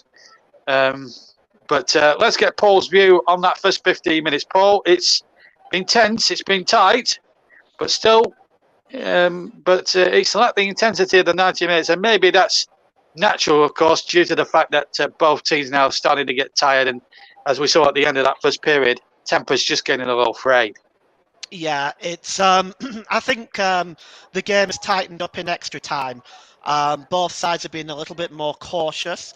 Obviously, now you see one goal may be enough to win the game. So I think both sides are just playing a little cautious. I think Mike might be right. This could end up going to penalties. I am not predicting that, but are you not? No. Well, we're getting close to it now, Paul. Yeah, I'm still not predicting it, JB. So it could go either way still, but I think the game, both sides now are adopting a more cautious approach. Yeah, just going off topic for a second or two. Kevin has been on. He said Milivojevic own goal was a nice little birthday present from Palace. Thank you very much indeed. Yeah, it was a great birthday present. Thank you very much. Got Burnley a nice little point there. But so it was a nice day yesterday. Got myself a big bar of Galaxy chocolate. For those living outside the UK, Galaxy chocolate is a form of chocolate confectionery in the UK. But I'm sure there's a lot of us. There's a lot of you that listen that are from other countries, and we appreciate everybody from around the world. They're not actually changing it, but we're going to stay with it. Tuchel's got them all in a circle and has given them the mother of all team talks there, because so they're going to. John Mount. Klopp, I think, has already done his. It's you do get to that stage. I know you're saying you're not going to predict penalties, but if you're a manager now, well, just before we ask you that question, there is a substitution that we need to sort out. We're going to see Jorginho on for number 8, Kovacic. So that's half-time in extra time change. Going back to the question, now we're 15 minutes away, no further scoring, we have penalties. Will the two managers, both Jurgen Klopp and Thomas Tuchel, start thinking about compiling lists for potential penalty takers at this point? You mean it's getting close now, isn't it? I know you haven't predicted it, but you've got to consider it now at this point. Yeah, absolutely. I think it's going to be in the forefront of the minds of who can take penalties, and maybe that's perhaps the reason why Jorginho is brought on. He's a confident penalty taker. Well, at least he hasn't done a Gareth Southgate to go and brought on Rashford at the last seconds like he did in the Euro 2020 final last year, where he brought him on about 4 seconds from the end of extra time, and in fact he brought Saka on as well towards the end of extra time, and we all know what happened there. So we're underway in the second period. 15 minutes now to decide who's going to win this final. If they can't decide it, then it will go down to penalties. And if we do go that far, I will remind you of the rules of penalties if you need reminding, or you're new to all this audio commentary lark, if we get that far. But we might get a goal. Me and Paul are praying. We're offering prayers in the com box here at Wembley as the ball is not back to Mendy, who's had a terrific game. That double save in the first half. And you've got to say both Gahela and Mendy have actually performed terrific well when they've needed to. I've got to add that point as well. Both goalkeepers have not let their respective clubs down at all, neither Gahela or Mendy at all. They've been superb. And that's why we're still goalless, I think. I know I joked about Inspector Morse and Taggart investigating the fact that we're still 0-0, but it's been a terrific watch, a terrific final. But surely it's going to be, you get the feelings now, Tynus could creep in. Alonso's crossing, it's a corner kick to Chelsea. We've played a minute and 15 of the second period of extra time. Chelsea 0, Liverpool 0 on JB Sports, JDAT Football, Storm FM, TC Hub 2 and TC Hub itself, all YouTube platforms. We're also live on Twitch. And, of course, this game being brought to you in association with the Melon Streaming app. Check out their website, melonstreamingapp.com. Right, enough of the mentions and on with the game. Rhys James is going to take the corner now for Chelsea. Carabao Cup Final 2022. It's been a terrific final. Good for the sponsors and everything, but we haven't had a goal. James with the corner into the 6-yard box. Gahela under a lot of pressure gets away with it, but he was under a lot of pressure, and I think he got something on it, maybe a glove or two, but did enough. And the ball out of play there, and Liverpool survived. Still 0-0 with 2 minutes of the second period. God of extra time. Yeah, it's a cautious start to the second period of extra time, and as this period goes on, you're going to see an even more cautious approach because one goal, I think, at this point might be enough to settle it. Yes, one mistake could be the most costliest mistake of anybody's career. But let's hope, and whoever, God forbid, hopefully nobody makes a mistake in this next sort of quarter of an hour. But if someone wants to do it, it'll hang on their heads for the rest of their careers.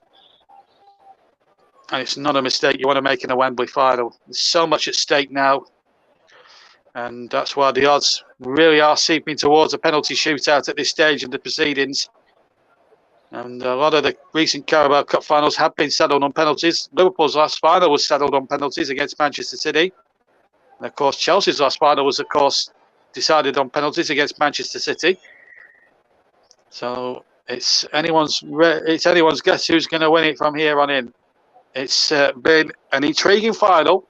For a 0-0, though, it's been a terrific watch. And I don't think anyone could argue with the effort and the desire. I mean, if it had been a dull 0-0, we'd have said it. Ball played in there towards Lukaku, just can't get it under control as the ball was played over into the penalty area. And an easy one for Gahela there to get on the end of it. It just hasn't clicked for Lukaku. Since his injury, actually, Paul, just hasn't really clicked for him. I mean, he's only scored 10 goals in all competitions.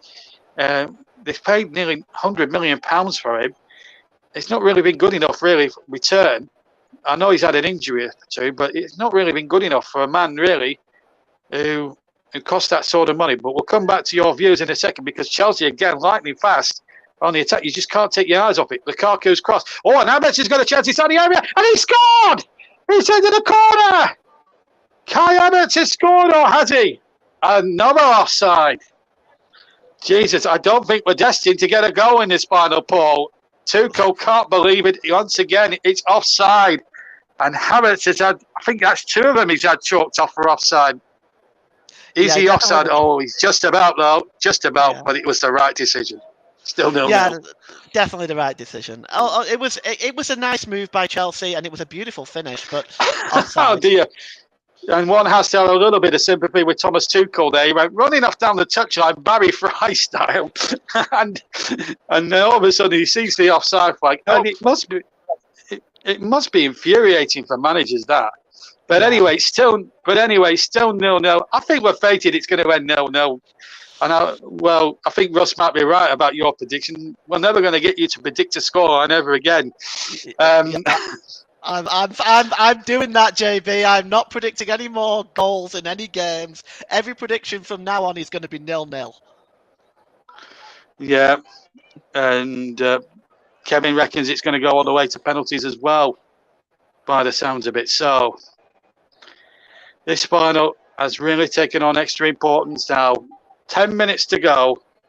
We're 10 minutes away from penalties.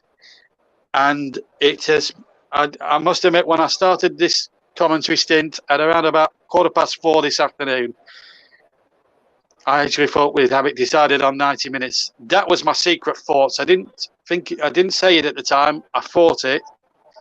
Now it's going to extra time. That's what I was thinking. That's what I was hoping it wouldn't happen, but it has happened. But we haven't minded it as much because it's been one of those games where it's just ebbed and flowed. But for whatever reason, VAR's reared its ugly egg again. But there will be talking points. There's no doubt about that. Masses of them. And I know Russ wants to get my views on Marcelo Bielsa, but I think after all this malarkey, I think I'll be too knackered to talk about it, to be quite honest with you. Because it's been that sort of final. We've had so much incident to talk about in this game. I think it's put everything else to do with the football and to do with Bielsa in the shade, if I'm being honest. And it's been a very good Carabao final. And I have to commend the two sets of players, really, for making it an entertaining final, even if there hasn't been any goals, legitimate goals scored. Ball played in there towards Jota. Can he find a breakthrough? Jota still has the ball, but he's backheeled it into the path of Kante. And now Werner tries to get away down the right. Keeps it in on the byline. Inside the Liverpool half, but he's over hit that pass, and Cahella, the Irishman, takes it inside the penalty area. And we've got 8 minutes plus injury time to go in this extra time. And still no breakthrough in this final. We thought we had one a minute ago, and Havertz put the ball into the right-hand corner of the net. But Chelsea have had 3 goals disallowed for offside. Liverpool the 1. And, will those decisions come back to haunt either side? Chalobah is down injured, our player of the match. Still haven't had any indication who's picked up man of the match in the actual Alan Haldacre Trophy vote. Here's Salah now inside the penalty area. Salah trying to dance his way past 3 Chelsea defenders, and in the end, Jorginho came across and did remarkably well there. The Italian who won Euro 2020 on this ground last summer. And in fact, we've just had some breaking news from the FA. In fact, England will not play Russia in football matches at any level for the foreseeable future. That's just come through from the Football Association now.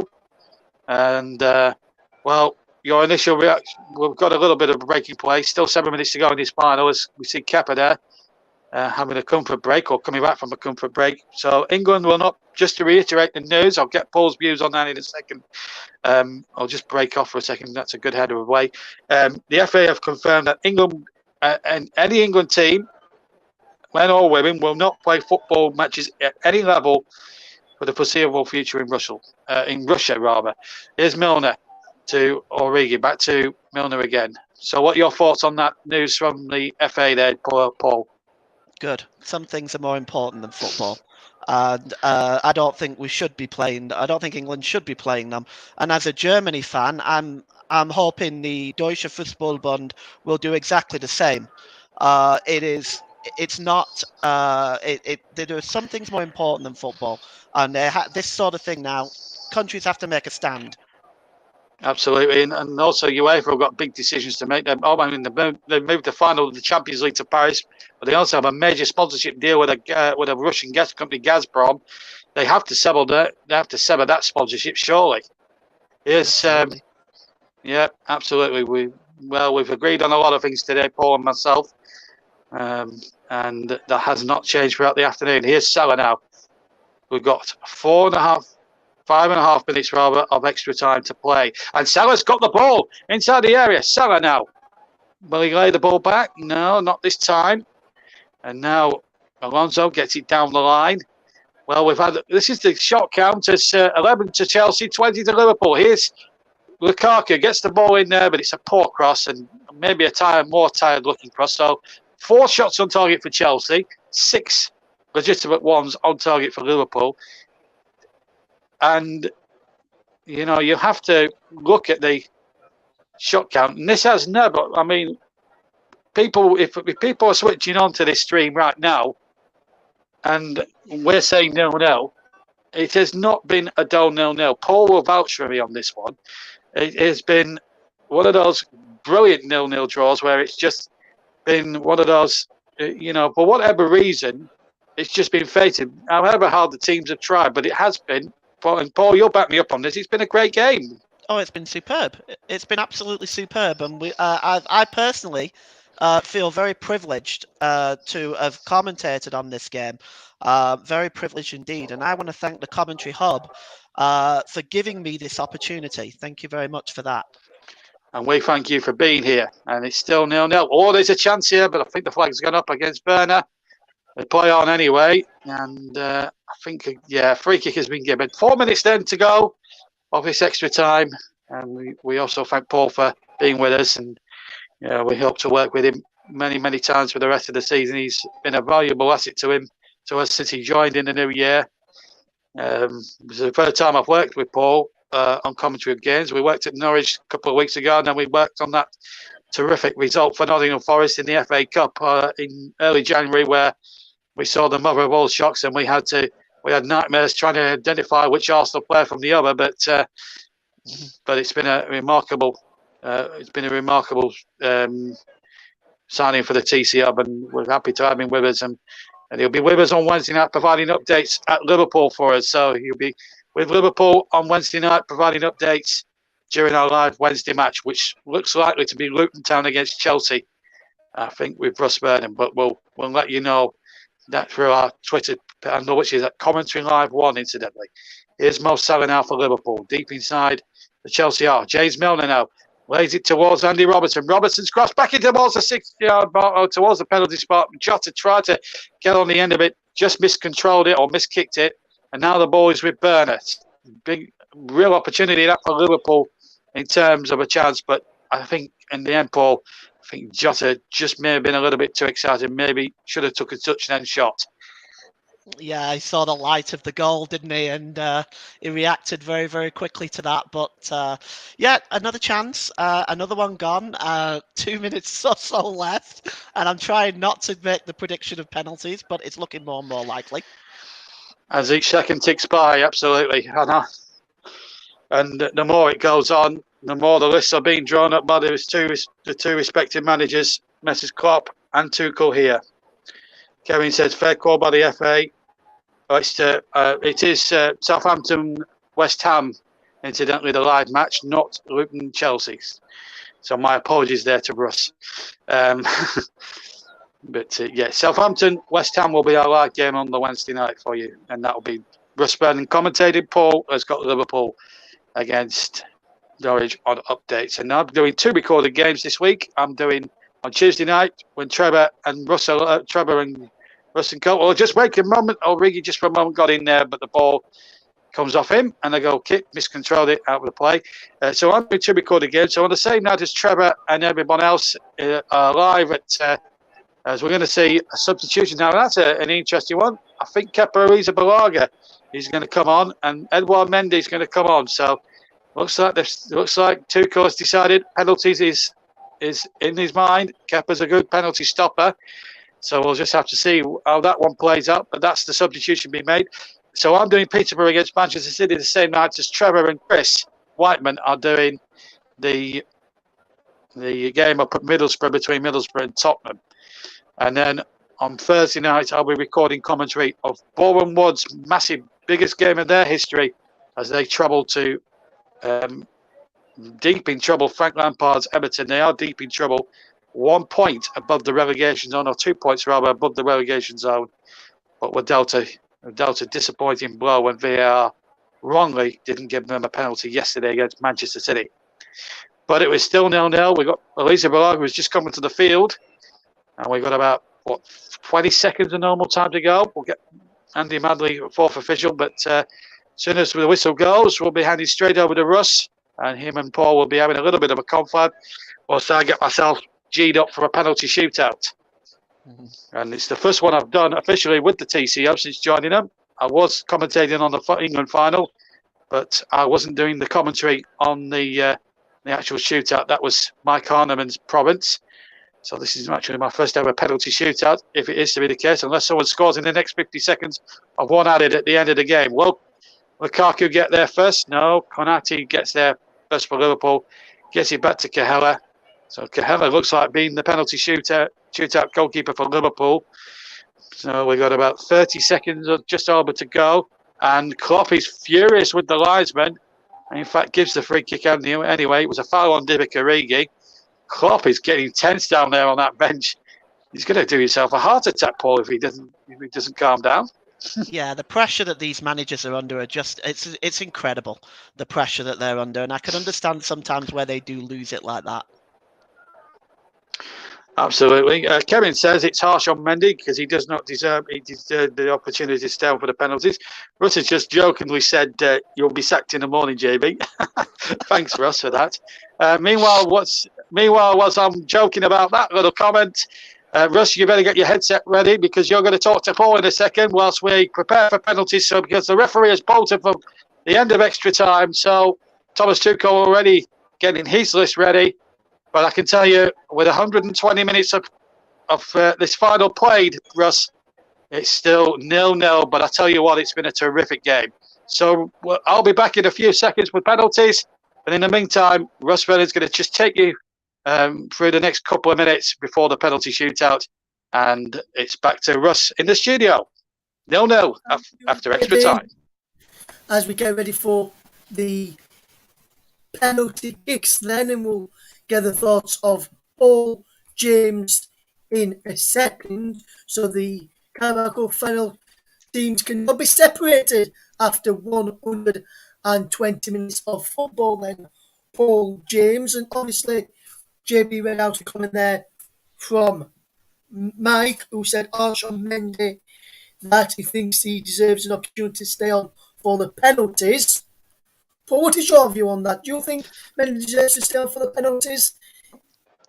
Yeah, I mean, I agree with Mike Harneman there 100% because he does deserve that opportunity. But I want to just make the point here about how professional Edward Mendy was when he came off. He has kept Chelsea in this game. He deserves that opportunity. But he also realises that it might be best for the team if Kepa Arrizabalaga, who may be a better penalty stopper than Edward Mendy, should come on to complete the job. And he was extremely professional when he came off. And I think that deserves mentioning as well. Absolutely there, Paul. Absolutely, my friend. We'll see how the penalty shootout will go very, very shortly as we're getting ready to gearing up towards the penalty shootout in a second or so. Just my monitor there, Tuchel getting his troops ready. Jurgen Klopp will be doing the same. Andy Manley stood between both benches to stop people from listening in on what both managers are saying to each of the team ahead of the penalty shootout at Wembley. But also we've got Kevin Benson, who's a strange sub, made it in incredible form, which I tend to agree with as well. We're just looking at this now. It's going to be down at the Liverpool end, it looks like. And you're just watching this if someone goes first in the shootout from what I can see on my monitor the pen. And I've just looked close to the monitor from what picture I've got in front of me from what we can see between the two, from the two captains, James Milner and I'm not sure who was there for Chelsea. It looks like he's going to be down at the Liverpool end with Liverpool to go first and Paul James in the shootout. We'll get JB to confirm that in a couple of minutes. But what's your thoughts on that, Paul, if that is proved to be the case? Well, usually the team that takes the first penalty, a lot of people say have a distinct advantage. I don't know if I go along with that entirely. I think, there are teams that do well in penalty shootouts and there are teams that don't. It really is a question of how one's mental strength is on the day. And I think going first can be an advantage. if you can score the penalties, of course, but if you don't, it can be a disadvantage. You can find yourself under pressure pretty quickly. Absolutely there, Paul, James, and we're moments away from the penalty shootout. Then we're just getting ready in a couple of minutes or so. And from what I can see, it's going to be the Liverpool captain who is now on the captain who was on the field. James Milner will look likely to be going first. So to get ready to take you through the penalty shootout, it's time for me to hand over to your match teams, Paul, James, and first, JB's all yours, my friend. Thank you, Russ. Welcome back to Wembley, everybody. Yes, Liverpool going first, and they've got the end where the supporters are away to my left-hand side. And James Milner is going to take the first penalty. But before that, Stuart Atwell, the referee, is having a word with both Kepa Arrizabalaga and Kunan Kalera of Liverpool, the two goalkeepers, because, of course, they will be watched like hawks to make sure they'll be, and of course, VAR will get involved as well. If they move even a foot off the line, they can have a retake. So, just to remind you of the rules of the penalty shootout, the basic rules. Both teams have a statutory 5 penalties each. And if it's not settled after 5 penalties, we go on to sudden death until we find an outright winner. And James Milner will step up first for Liverpool, in front of the Liverpool fans away to my left-hand side. Right-footed, he's going to run up from the left hand to the left of the ball here. Longest run-up. Milner steps up, hits it right-footed and sends it into the left corner. And Liverpool have a terrific start, Paul James, in the penalty shootout. 1-0 Liverpool after 1 penalty. Yeah, that was a nice penalty right in the corner. That's what you want to do. The goalkeeper's not getting anywhere near that, even if he goes the right way. Yes, Arrizabalaga going the wrong way. So Marcus Alonso, the next one up for Chelsea, or the first one up for Chelsea. And he puts the ball down on the spot. And now there'll be waves and boos and jeers from the Liverpool fans. Remember, the penalty's being taken to the left-hand end where the Liverpool supporters are.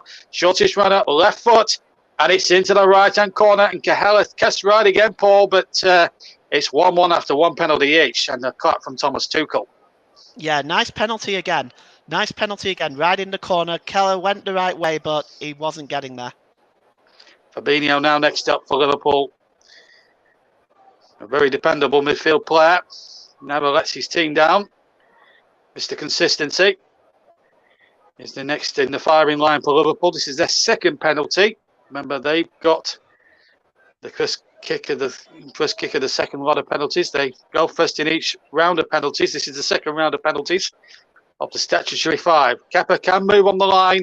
He can't come off the line until the ball has been kicked. And what about that ball for cheekiness? Fabinho chipped it down the middle. Kepa Arrizabalaga goes to his right as he looked. But the ball was down the middle, into the back of the net. 2-1 Liverpool with Chelsea a kick in hand. Yeah, that is very, very cheeky and very, very risky in a Wembley final. That will give his manager a headache for doing that. But Kepa Arrizabalaga tried to unnerve him. He wasn't successful. Yeah, now can Cahill do the same to Romelu Lukaku, or try and do it more successfully than his opposite number? Well, he's trying for £100 million.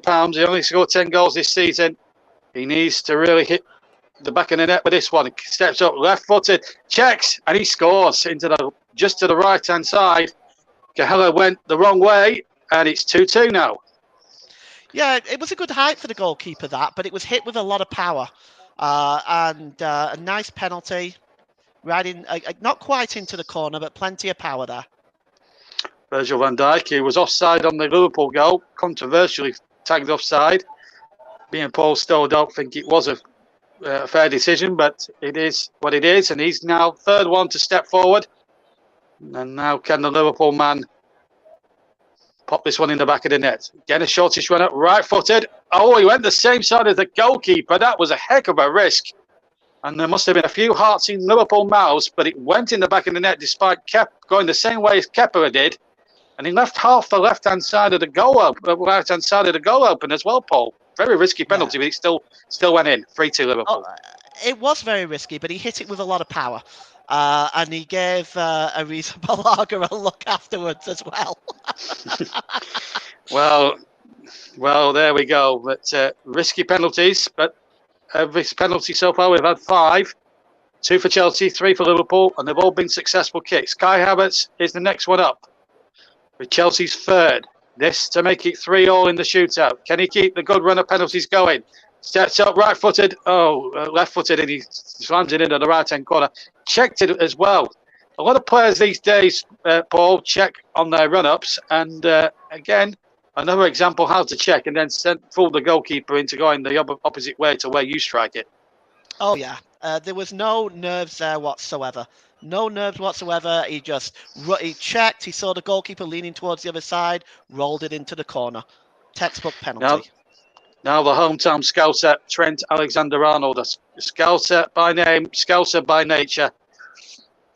Hasn't had his best performance in a Liverpool shirt today, but he can put Liverpool on the brink here if he can sink this fourth penalty into the back of the net. It's going to be a shortish run-up, again right-footed, and he gets it in there. Arisa Balaga dived to his right as he looked. Went the same way Alexander-Arnold. That was to the left as I looked. And even though the goalkeeper guessed the right way, Liverpool score again. 4-3. Chelsea have still got a kick to come in hand. 4-3. Good penalty, that. Yeah, nice and powerful again. It's still a decent height for the goalkeeper, but you hit it with that much power. You've got, if it's on target, it's going in. It's hard for the goalkeeper to make a save at that point. Well, we're now getting towards the business end of this shootout. Well, definitely the statutory 5. Now, if Reece James doesn't score here, Liverpool can win it on their fifth and final penalty. The Chelsea fans will have a few hearts in their mouths. Again, that's a worry. It's a very short run. It's probably a 2-stride run up here. This is a very risky strategy. Steps up 2-footed. Oh, he just about scores, and Cahill guessed right, but it went in the left corner. And Reece James gives it the shushy to the Liverpool fans. It was a risky strategy, but it turned out all right. 4-4 with 1 kick each remaining of the statutory 5. That was, again, it was risky. There wasn't much of a run up there, but he still got some power behind it. Kelleher close, very close to getting that. Very close indeed. Now, Mo Salah. The supporters here, both Liverpool and Chelsea, who can hardly look at this point. But if anyone is... Mo Salah, who's the top scorer for Liverpool in all competitions with a whopping 27 goals this season, one of the clearest marksmen in Europe. If he can score here, Liverpool could well be on the brink of winning this trophy for the 9th time. Salah steps up and he fires it, sends the keeper the wrong way, and that was a cool penalty. That was one of the better penalties we've seen in the shootout so far, Paul. It's 5-4 Liverpool, and the pressure's on the next Chelsea kicker. Yes, that was an excellent penalty, and he just has a word with the next kicker there as he goes by him. But that was the best penalty of this shootout so far. Hammered into the top corner. Great penalty. Yeah, they teach you to do that as a kid. Now, then the pressure's on Jorginho. This is it now. It's sudden death practically now, because if Jorginho fails, it's all over and Liverpool will win the Carabao Cup for the 9th time. He has to score. Otherwise, it's Liverpool's trophy. Jorginho will step up, a longish run-up. He comes up, strikes it right-footed, and sends Cahill the wrong way. It goes nicely into the bottom left-hand corner of the net. It's 5-5 after the statutory 5. And now, Paul, we go into that heart-rending business. That is sudden death. Oh, it gets harder and harder at this point now. Again, that little stuttering jump was enough to fool the goalkeeper, and he just rolled it into the other side. It's a nice penalty. And now we come to the point where people will volunteer. And this is where it all gets nervous. The people who volunteered to take them have all took theirs and have all been successful. 10 successful penalties, 5 from each side. But this is where people who didn't originally want to take one might have to take one, even including the goalkeepers. This is the way things are going right now. We could be here all night. Anyway, Diego Jota now with the first of the sudden death kicks. Bit of a medium-sized run-up. Shoots right-footed. Oh, and Arisa Balaga was about a stud away from maybe saving that. Went down the middle. And it's 6-5 to Chelsea. So 6-5 to Liverpool, rather. And Chelsea now, the pressure's on them. That was another risky penalty. And if Arisa Balaga had stayed at home, he may have got there. Now then, Antonio Rudiger. I'm not going to come to Paul because Rudiger's come straight away. And now this could be a worry. Rudiger has to score. Otherwise, it's Liverpool's Carabao Cup Final. this to keep Chelsea in it. Can Cahella be a Liverpool hero? He's played well throughout. Rudiger steps up and scores brilliantly down the middle. Cahella going the wrong way. So those two sudden death penalties were corners personified, Paul, in a weird sort of way. 6-6 after the first bout of sudden death penalties. Oh, it's incredible. Both sides are being very, very calm in their penalties. They're mostly very good penalties. Perhaps Arrizabalaga was a little unlucky not to get the Liverpool penalty. Keller was a little unlucky not to get Rudiger's penalty. Well, it's now Divock Origi, a striker by trade, super sub by nature. Again, another shortish sort of run-up, or sort of a medium-sized run-up. Now then, can he put this one away? Oh, you bet he can. Sends Arrizabalaga the wrong way. And again, Paul, another constant theme of this shootout is that players are going down the middle. And it's 7-6 to Liverpool, and now the pressure cranked up on Chelsea ever some more. Well, if they keep doing that, eventually the goalkeeper is going to stand still and is going to get it. I think players now are looking at this as they come to take penalties. These sort of things will be on their mind. Where should I put it? A lot of people have gone down the middle. Yeah, we'll see. And that's the same thought that's occupying N'Golo Kante's mind right now. But he also knows that if he fails, it's Liverpool's trophy. This is a sudden death penalty if ever there was one. Kante steps up and he finds the left-hand corner. That was another brilliant penalty. So we've had 2 sudden death penalties each, and it's 7-7. And the way this is going, Paul, we could be here till Christmas. Well, they're pretty decent penalties so far. I can't really say that there's been any one penalty that's been really bad. So it'd be interesting to see how this plays out. Who's going to crack first? Well, will it be Andy Robertson? He's the next one up. Left-footed by trade. And it will be a left-footed penalty. Can the Scot keep it all going here? Robertson steps up. Yeah, no problem. Sends the goalkeeper the wrong way. Left-hand corner. It's 8-7 Liverpool. And again, the pressure cranks up on Chelsea. We'll come to Paul after this next Chelsea penalty. But a good penalty nonetheless by Andy Robertson. I have to say, though, that the standard of penalty taking has been top rate. Now, the £50 million man, what a responsibility on his shoulders now. The pressure is on Timo Werner. If he doesn't score this penalty, it's all over. 8-7 to Liverpool, but Werner has to score, otherwise it's all over. And it's Liverpool who win the League Cup. Werner steps up. It's going to be right-footed. And I thought for a moment, Paul, that Cahella had got there. But he's tucked it into the left corner. Cahella did guess right, and he was so close to getting there. It's 8-all. Yeah, he might have just got a fingertip to that. That's the closest we've had of a save there for the goalkeepers. But I wonder now what Thomas Tuchel is thinking about taking off Mendy and bringing on Arrizabalaga. Well, same in the fullness of time as Harvey Elliott, who has shown great character to come back from a horrible injury earlier in the season against Leeds. Now he's been asked to take a penalty in the Carabao final. Arrizabalaga once again played mind games.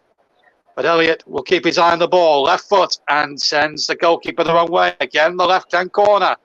9-8 to Liverpool. We'll come back to Paul after the Chelsea penalty, because it's now getting towards the stage where it's all or nothing now for Chelsea. They have to score the next one.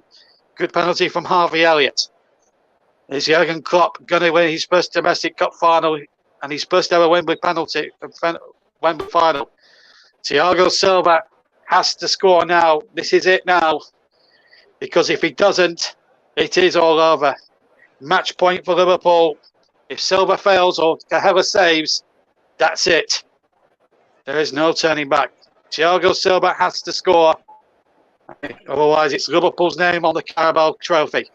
Silva step up, hit it right-footed, and goes into the left corner, sending Cahella the wrong way, and still no separating them now after 4 sudden death penalties each, 9-all. It's nerves of steel, JB, nerves of steel. These penalties are excellent, some of them right in the corner. Well, we're getting to the stage now where the goalkeepers may be required, and it could happen in the next couple of minutes. Anyway, it's the substitute, Konate, who came on at the start of extra time. He's going to take Liverpool's 10th penalty in the shootout. We started this commentary off, incidentally, 3 hours ago. And here we are, 3 hours on, still going. Konate is going to step forward. It's going to be a right-footed effort. And Arisa Balaga knows that. Konate steps forward, and the goalkeeper got a hand on it. And it went down the middle, and it went in the net. And Konate, well, relief much as anything else. So it's 10-9 on the penalties. We'll come to Paul again after the next Chelsea penalty. Just seen a replay of that. And the goalkeeper should have saved it for me. He was very close. But there you go. Well, Mendy be ruining his luck to be substituted. Well, we'll find out. And Sheba Chalabar, who's the TCL player of the match, not exactly the official player of the match, has to score now. Otherwise, it will be Liverpool's cup. He's played really well in his first final. But it's Chalabar now to step forward for Chelsea. Has to score. Right-footed penalty. And he has scored down the middle. And it's 10-all, Paul. And we're getting to the stage where the goalkeepers are going to be required now. Oh, it's incredible. Arisa Balaga definitely, I think, should have saved that penalty. He got a good hand on it. He wasn't able to claw it away. But my goodness me, this is incredible to watch. It's nerve tension, and it is the goalkeepers. Now then, we saw in the Europa League that the goalkeepers could be villains as well. It's Kahela against Arisa Balaga. The 11th kick of the shootout. Allison, the substitute keeper, watches on. And it would be a travesty to see any of these goalkeepers become villains of the piece. Gahela steps up. It's going to be right-footed. He's going to slam it into the net. Sends the keeper the wrong way. And it's 11-10 to Liverpool. And now it's back on Arisa Balaga's shoulders. The Chelsea goalkeeper who was an ace of saving the last Liverpool penalty has to score himself. Otherwise, Chelsea are beaten. And a penny for Edouard Mendy Sports if he does that, if it does end up being this way. So, it's all on Arisa Balaga. He steps forward, right foot. Oh, he's blazed it over the crossbar! And it's Liverpool who win the Carabao Cup! Would you believe it? The man who was brought on for the shootout has blazed it over the bar. It's Kepa Arisa Balaga who's the villain of the piece. He was the villain 3 years ago when Man City beat Chelsea on penalties when he refused to come off and disagree with Mauricio Sarri. He's now the villain and he's being consoled by the Chelsea players. That's a nice touch there. He's almost in tears. But it's Liverpool's League Cup, and maybe I said it, I called it in the early stages of the second half when Mason Mount struck the post. I thought the name of Liverpool might be on the Carabao Cup, and it's turned out to be that way after an extraordinary penalty shootout. And Paul James, what an extraordinary final. It finished 0-0, and it's finished 11-10 on penalties in the most remarkable penalty shootout Wembley has ever seen. Your thoughts? Oh, it's been incredible. We've both been privileged to watch this, but I can tell you that it's. I feel sorry for Kepa. I really do feel sorry for him. He's not a striker. He's not an outfield player. Penalties isn't something that we'd be used to taking, and he looks absolutely devastated. Well, unfortunately, we won't be able to bring you the presentation because we are tight on time, but we have seen one of the greatest penalty shootouts in a cup final for the ages. 3 hours ago, we started this commentary thinking that this was going to be a classic. It was a great final. My thanks to Paul in the commentary box. Thomas Tuchel, well, you have to feel a bit of sympathy for Kepa, but it was an awful penalty, and Edouard Mendy, well, a penny for his sports. But it's Liverpool who take the first trophy of the season. They have won the 2022 Carabao Cup Final. After a 0-0 draw, Russ, it finished 11-10 on penalties. Extraordinary drama, and thank you to everybody who's enjoyed it with us for the last 3 hours. It's been an absolute privilege, as Paul James has said. And the news here, Russ, is that Liverpool will take the Carabao Cup home to Merseyside in the most dramatic fashion. 0-0 after extra time. And it's finished 11-10 on penalties, and Liverpool win the Carabao Cup for the 9th time. Thank you very much there to JB and to Paul James for excellent coverage on the Carabao Cup this evening. Just before we do leave you then, let's just bring Paul James back in for a moment. And Paul, overall, from over the 120 minutes, do you think Liverpool were the deserving winners in your opinion? Well, certainly, I think in the last 30 minutes of regular time, they were in control of the game. I think Chelsea were perhaps a little bit unlucky. You know, my views on the offside goal that was disallowed, at least the second one. I think it was the second one. But I do think overall Liverpool just probably just about shared it and deserved the victory. I just wish, because both teams have played so well, I just wish it hadn't have gone to penalties. I wish it would have been settled on regular time, to be honest. Yes, thank you very much there to Paul James. Just before we do let you go, we'll just bring you the big breaking news from earlier today that Marcelo Bielsa was sacked by Leeds United this morning. We'll keep you, and just before we do let you go, we'll let you listen to Bielsa's final press media conference after the game against Tottenham Hotspur from yesterday. Here we go.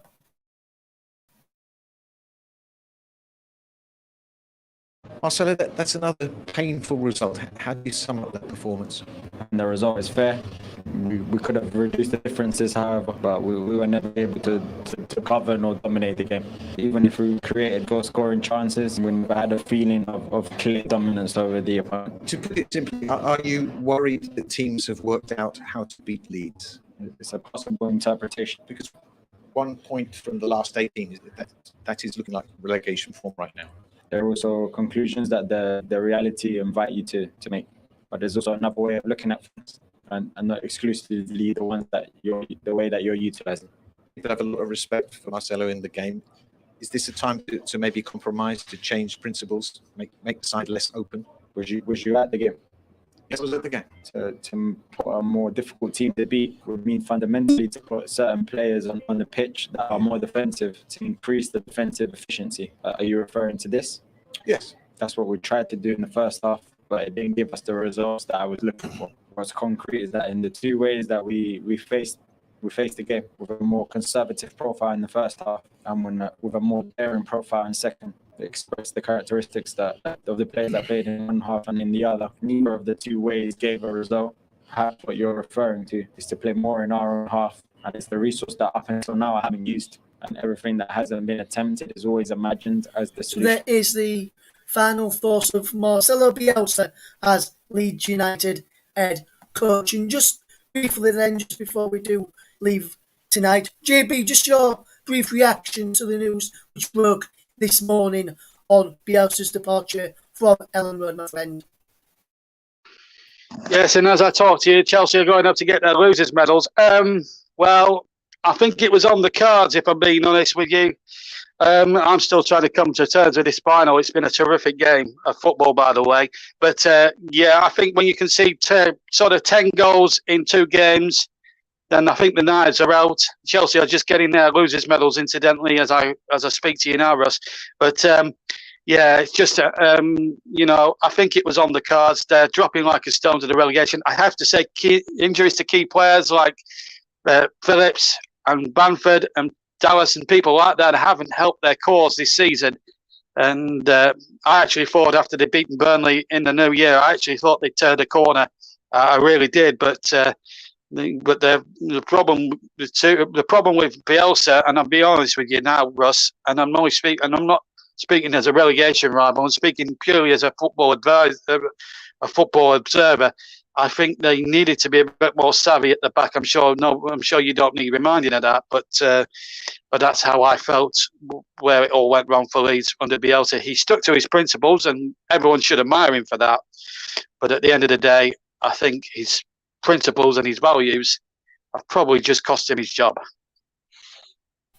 Yes, thank you very much there to JB for his thoughts on Marcelo Bielsa's departure and what is a sad day for Leeds United, and not just Leeds United, but for the English game, for what a legacy he's had at Leeds United.